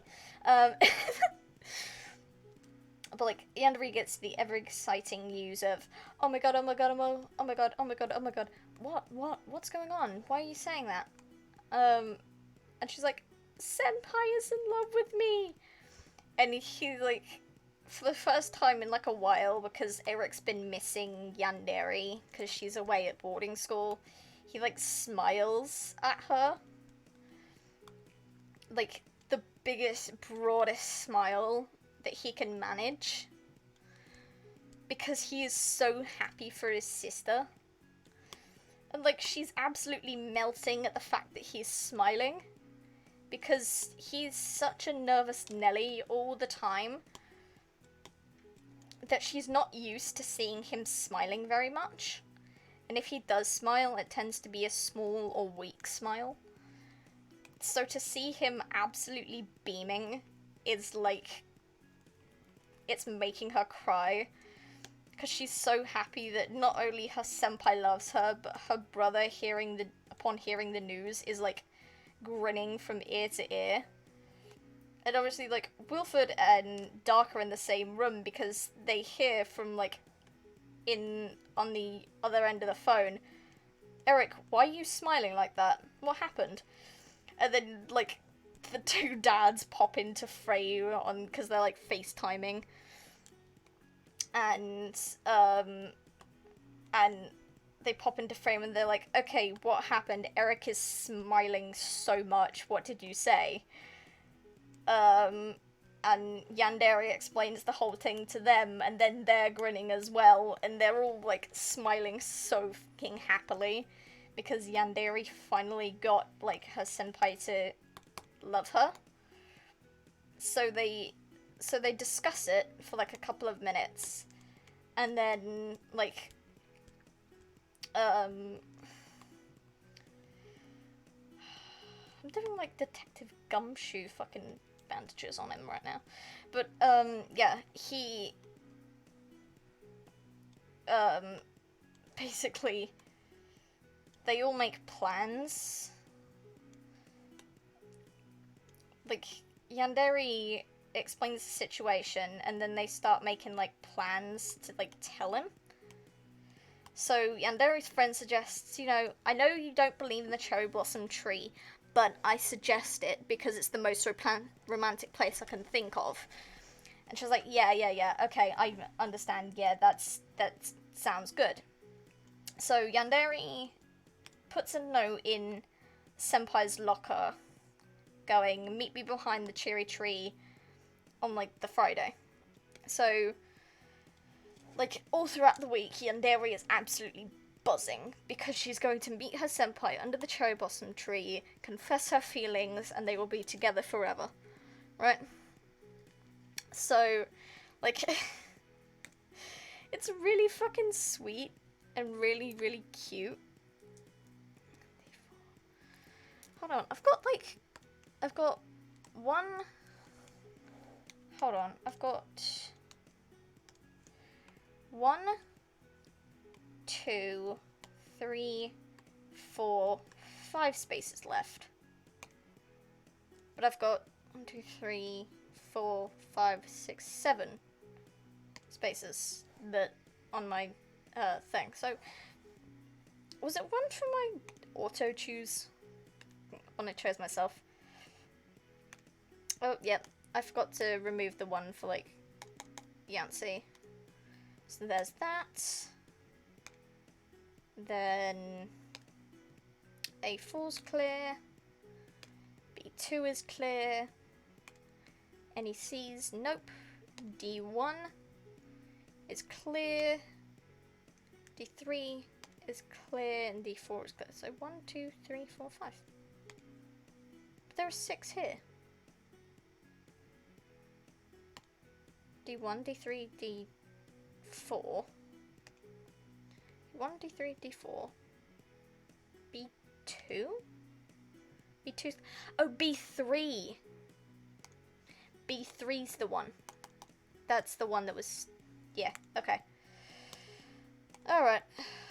I got it, don't worry, guys. I got there. Anyway, yeah, so, like, Yandere's buzzing all week, and, like, every night of the week, like, she's calling Eric, and, like, it's only blank amount of days, and on, like, the Thursday, she's like, okay, I'm doing it tomorrow, I'm so nervous, and he's, like, on the other end of the phone, smiling and being really calm, and he's like, just breathe. You know he likes you, and there's no reason for you to be nervous. It's okay. It's good. You can confess to him. It's alright. D4 is fucking Magnum. Fucking big-ass pirate man. But yeah, like, Eric's like, it's okay, take a deep breath. He likes you, he really, really does. You're going to be a perfect match. And he's, like, giving all these comforting, like, compliments and stuff. Like, assuring Yandere that everything will go to plan. He will take your hand and call you his girlfriend and be very much in love with you all the time. And he won't have eyes for anyone else. Like, he's just smothering his sister in all these compliments to, like, boost her confidence for the next day. And it works, obviously. She's, like, buzzing with excitement. She can, like, hardly sleep. So it gets to the Friday. She does all her hair. She does her makeup. As much as, you know, is accepted at the school. To make herself look really pretty and nice for her senpai. And she goes throughout the school day, and just before she goes to the cherry tree, she checks her makeup again, redoes anything that, like, is sitting out of place, and then, like, she goes to the cherry blossom tree, and she waits there, and she gets really nervous, as, like, 5 minutes have passed since, like, the end of school bell rung, and senpai still hasn't showed up. And then she sees someone running towards the cherry tree, like, full-on bolting it. And as this person gets closer, she realizes it's senpai, who is, like, absolutely panting his lungs out, because he's not an athletic person. So he's absolutely panting his lungs out.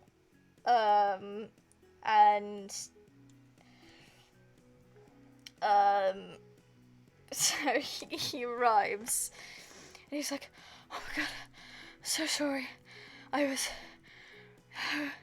held back by a teacher," and he's like trying to explain, trying to give excuses of, "I'm so sorry, I'm late. I'm so sorry. Really, I didn't mean to be late." And she's like looking at him with absolute stars in her eyes because he showed up. Senpai showed up. He actually came to hear me out. So she's like absolutely ecstatic that he's there at all. And he's not noticing because he's like trying to apologize. He's being like a real sweetheart about it, and he's fumbling over his words, and then she like stops him and she's like, "It's okay, I swear." And he like stares at her for a moment, his face going from pink to red. And he like awkwardly clears his throat and is like, "So you wanted to talk?" And she like, that's when she starts getting nervous, and like she gets all, you know, flustered and stuff, and she's like fiddling with the hem of her skirt and all that cute nervous stuff.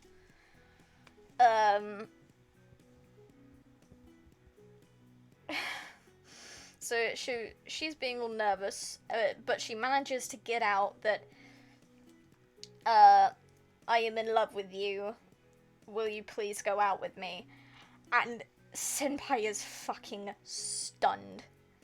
He doesn't know what to say. Like, for like a full minute, he is just staring at Yandere with like a red face and a mouth agape, and like Yandere's worried.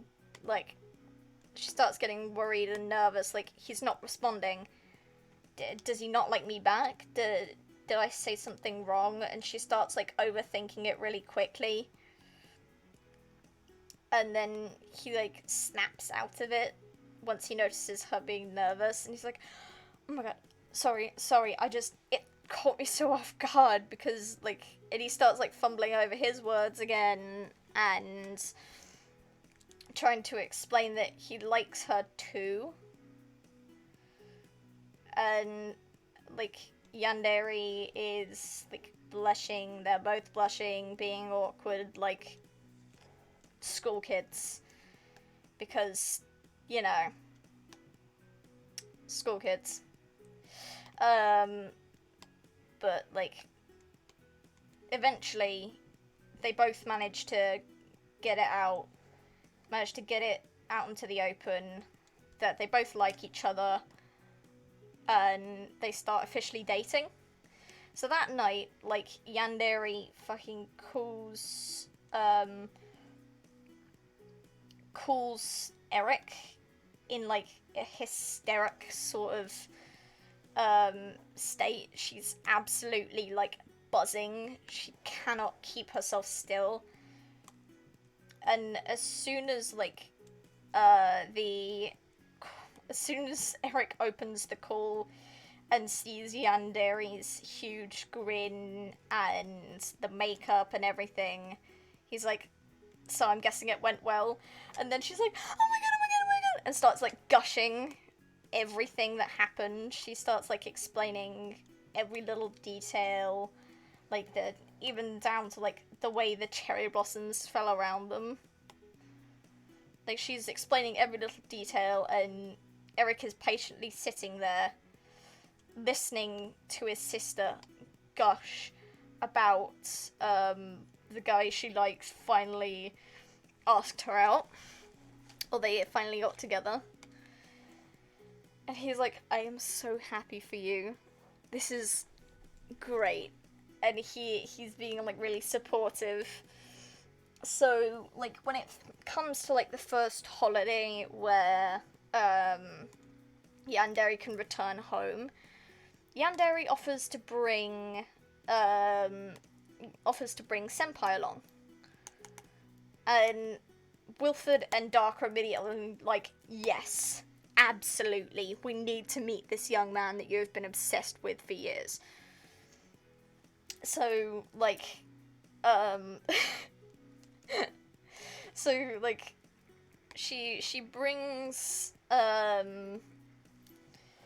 she brings Senpai home, and, like, the first one to greet them at the door is Eric, surprisingly, because 99% of the time it's actually Wilford at the door, because he's so excited to see his daughter again, because he's still, even after years of having them, he's still buzzing over the fact that he has both a husband and, like, kids. He's buzzing over the fact that he's married and a father. Even though they're not his biological kids, he doesn't give a shit. He treats them as such. As if they were his own, from his own flesh and blood. But, like, bring him home, and the first one they see is Eric.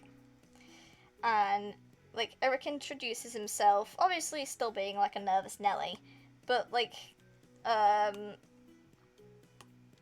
you know, Yandere's senpai is, like, really cool about it. He's like, it's okay, you don't have to be nervous. Your sister is, like, really, really cool. She's, like, the best person I've ever met. And, like, Yandere is, like, blushing and beaming and absolutely radiating pure joy at the fact that her senpai is saying this to her brother. And Eric's like, oh yeah, she's had, like, a big crush on you for years. And, like, Yandere is a little, like, hey, why did you say that? And, like, but senpai is, like, really flattered by it. He's like, oh, you loved me for years? That's so cute. So Yandere's getting, like, flustered at the door. So they have to, like, head inside. So Yandere's all flustered, and they bring they bring him into bring senpai into the living room, where Wilford and Dark are sitting. And Dark is currently, like, reading a book with his reading glasses on. He's not really paying attention to anyone. He's just very, very chill, very relaxed. But Wilford is, like, laying on his lap. Laying with his head on his lap. And obviously, the three of them are very awkward. The three kids are very awkward about it, because their dads are being affectionate. But, like, once they get past the awkward, we're still here phase, you know, once they get past that point, it's all very cool. So Wilford and Dark are like, hi, we're Yandere's dads, and, like, they explain the whole, like, situation. Like, oh, Yandere is adopted, and, some point in the conversation it comes up that Yandere's trans.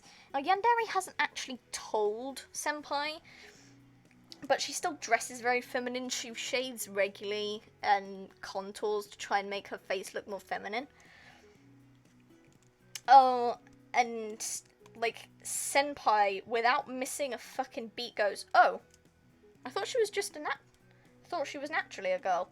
And they're all, like, stunned. Because Yandere has always been very self-conscious about her appearance. Because she's worried that she's not coming off as a girl. She's worried she's not, you know, appearing the way she wants to. This is Google, by the way.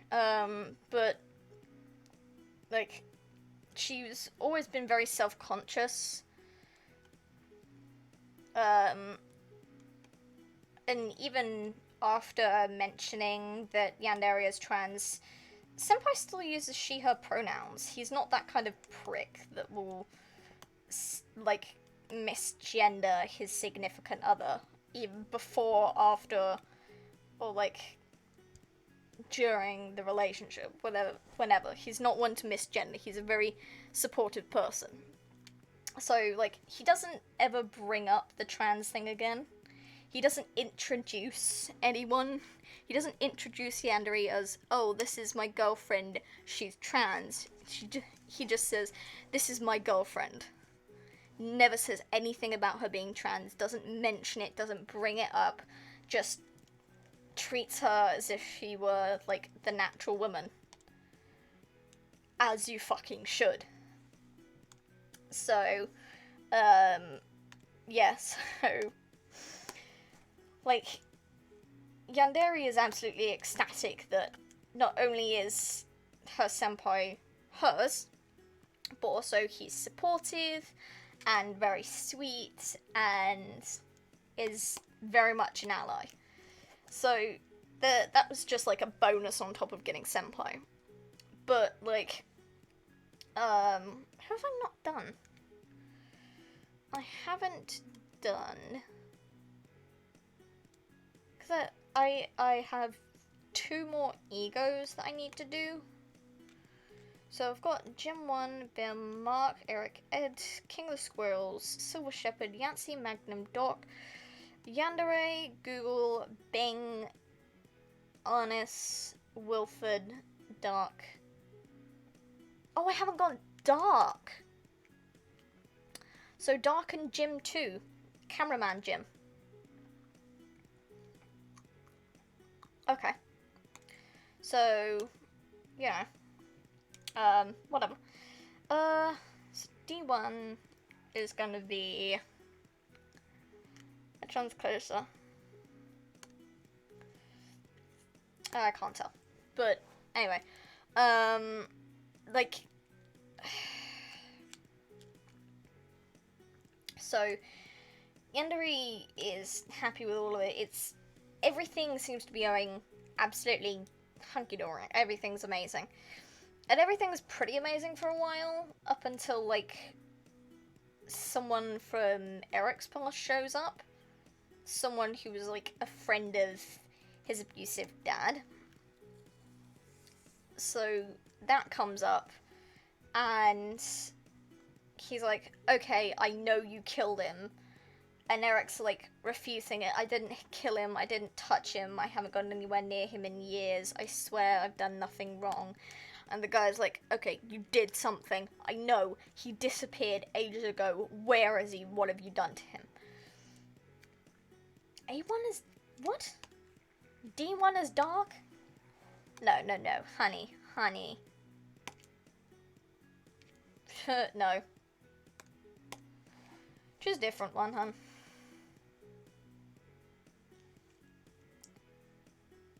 A4. That works. But, yeah, like, he's getting all these accusations and shit, and, like, Eric's family, his newfound, like, adopted family, is, like, to the rescue almost instantly as soon as they start hearing these accusations and stuff. And, like, he didn't touch anyone, he is harmless, he wouldn't hurt a fly. Like, they're trying to refute that he would hurt anyone. And, like, in the midst of it, like, Eric starts regressing. He starts going into, like, child mode, or whatever it is, like, he starts age regressing in the middle of, like, the fight between this rando and his family. So he starts regressing, and he starts, like, bawling his eyes out because he doesn't like the yelling, and it's too loud and it's hurting his ears, and he's generally breaking down because he fucking hates the noise.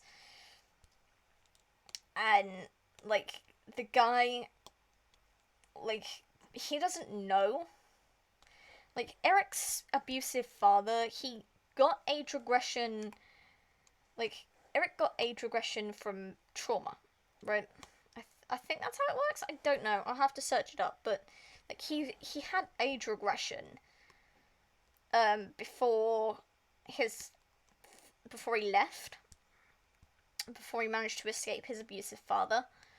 So his abusive father had seen Eric's age regression, but assumed, quite cruelly that this was just a show to get sympathy, and that he would hit Eric in an attempt to get him to go back to, you're a man, you need to suck it the fuck up, get up, you absolute fucking baby. So, like, his abusive dad was saying all these really cruel things while he was regressed.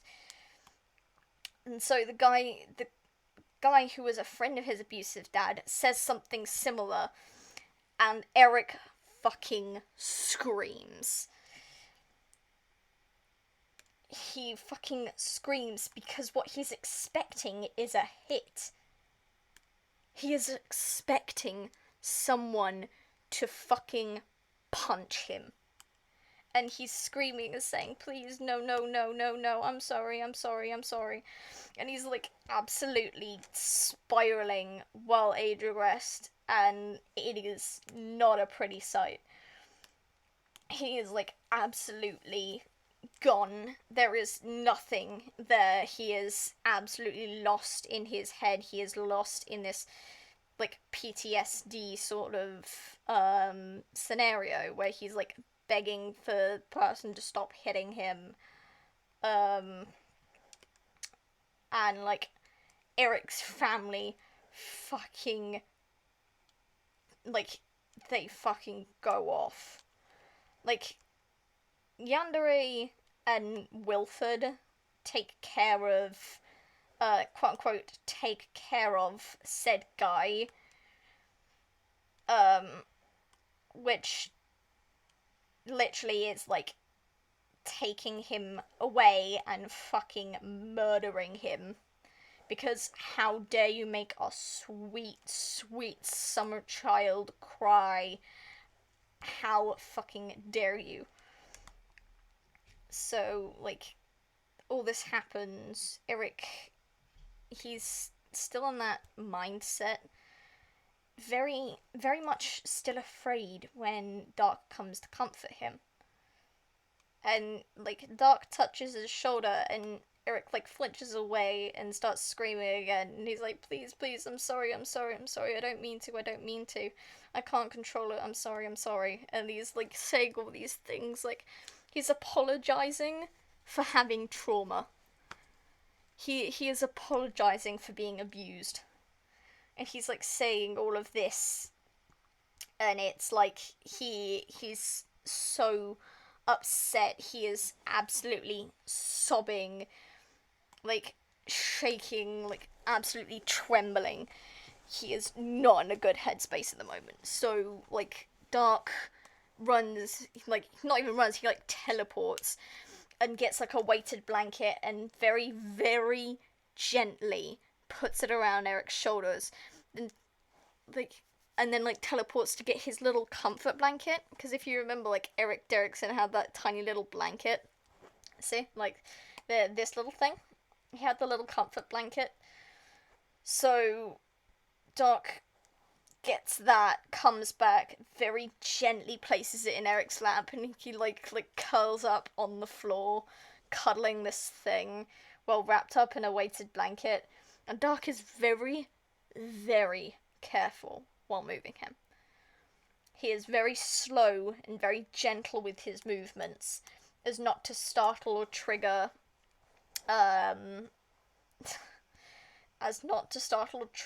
Eric again into screaming, because, like, obviously this family is not great with loud noises.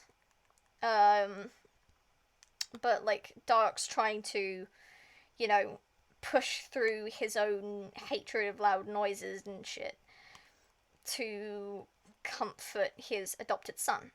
So he takes him away, moves him to a different area, like a plush area, takes Eric to his room, actually, because Eric has all his, like, meltdown stuff in there.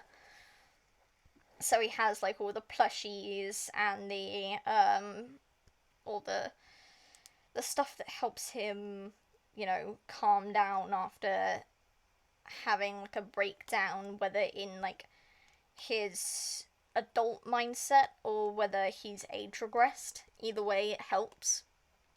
And he's got all this stuff Doc takes him there and lays him down and like picks up a storybook and starts like reading it to him. And so Eric like shuffles over, like very, very slowly, very surely. Eric like shuffles over until he's got like his head in Dark's lap. Just sniffling softly. He's like all sad and still like very much shaking, but less than before. But like he's shaking less than before, but he's still shaking. And so like not long after, Wilfred and Yandere show up, and they are very, very quiet while entering the room. Like they open the door and peek their heads in enough for Eric to see, and they wait for him like for his little nod of approval, and then when it comes, they enter very slowly and very calmly, and walk over to the bed and sit either side, and like they're all there to comfort him and to help him, and it's all really, really sweet. So like they're all bonding like in this little situation, and like Yandere relays all of this to both her friend and senpai, and they're like, oh, that is so cruel of him, how could he do that, that is so mean, why would you hurt that poor precious cinnamon roll? Because everyone can agree Eric is like the most pure being. He is absolute living starlight. And he so they're like, oh, we're on your side, we would totally do what you did in that situation. Yandere obviously does not convey the whole I killed him for my brother. They told him that like they were not taking that, they like pulled him away and crap. So they're like she's telling like the truth, but not the whole truth, because the whole truth would get her exposed. And she's very careful about what she reveals in her story, but she does like she does reveal that Eric did eventually calm down and everything was okay. I don't know what a fucking camera looks like. Oh my god. I think it's like this? I don't know.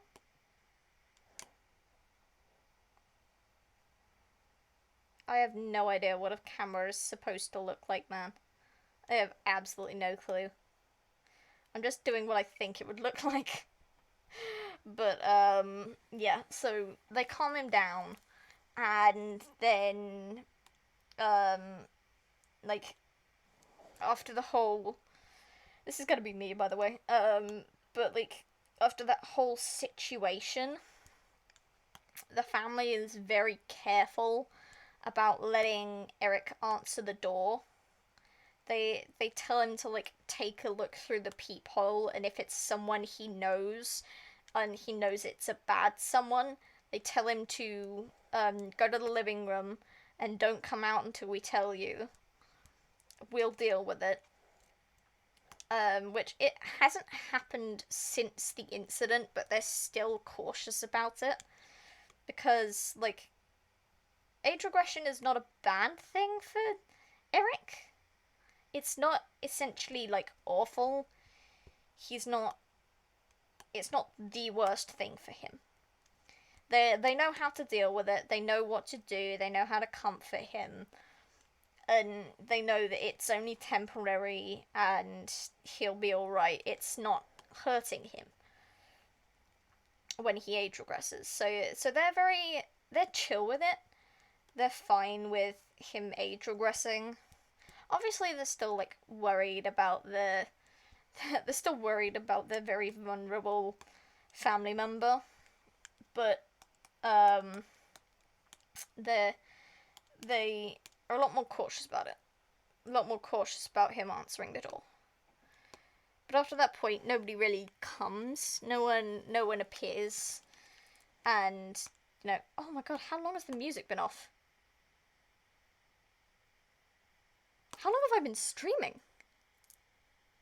Almost 3 hours. Holy frick. Okay. I did not realize that. I'll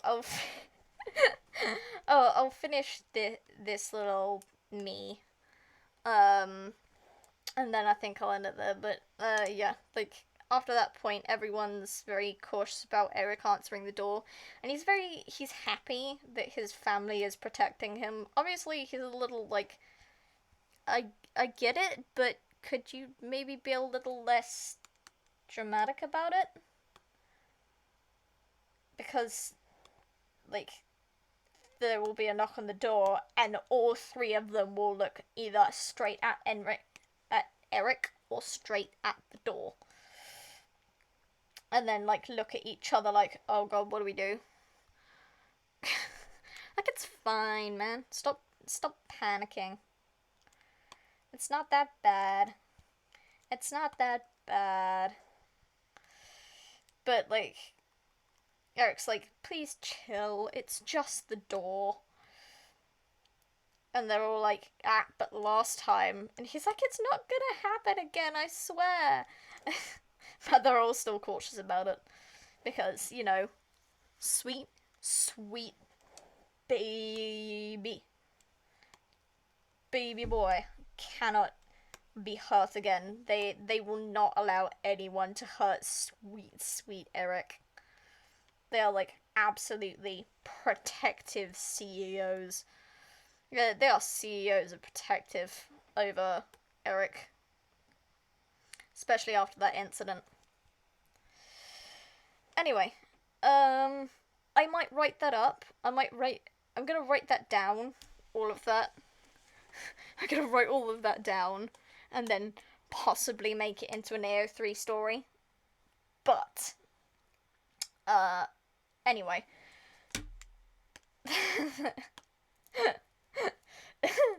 That's everything. That's all the egos.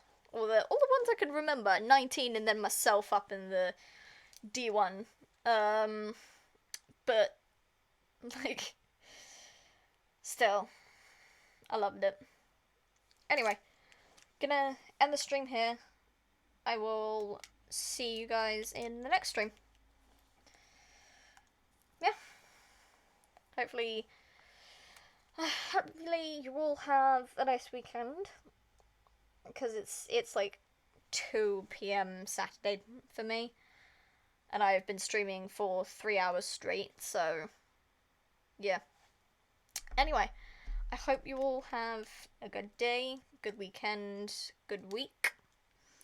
And I will see you all on the next stream, where I will probably do the line art. I might attempt to colour some of them in. But, we'll see about that. Anyway, bye guys!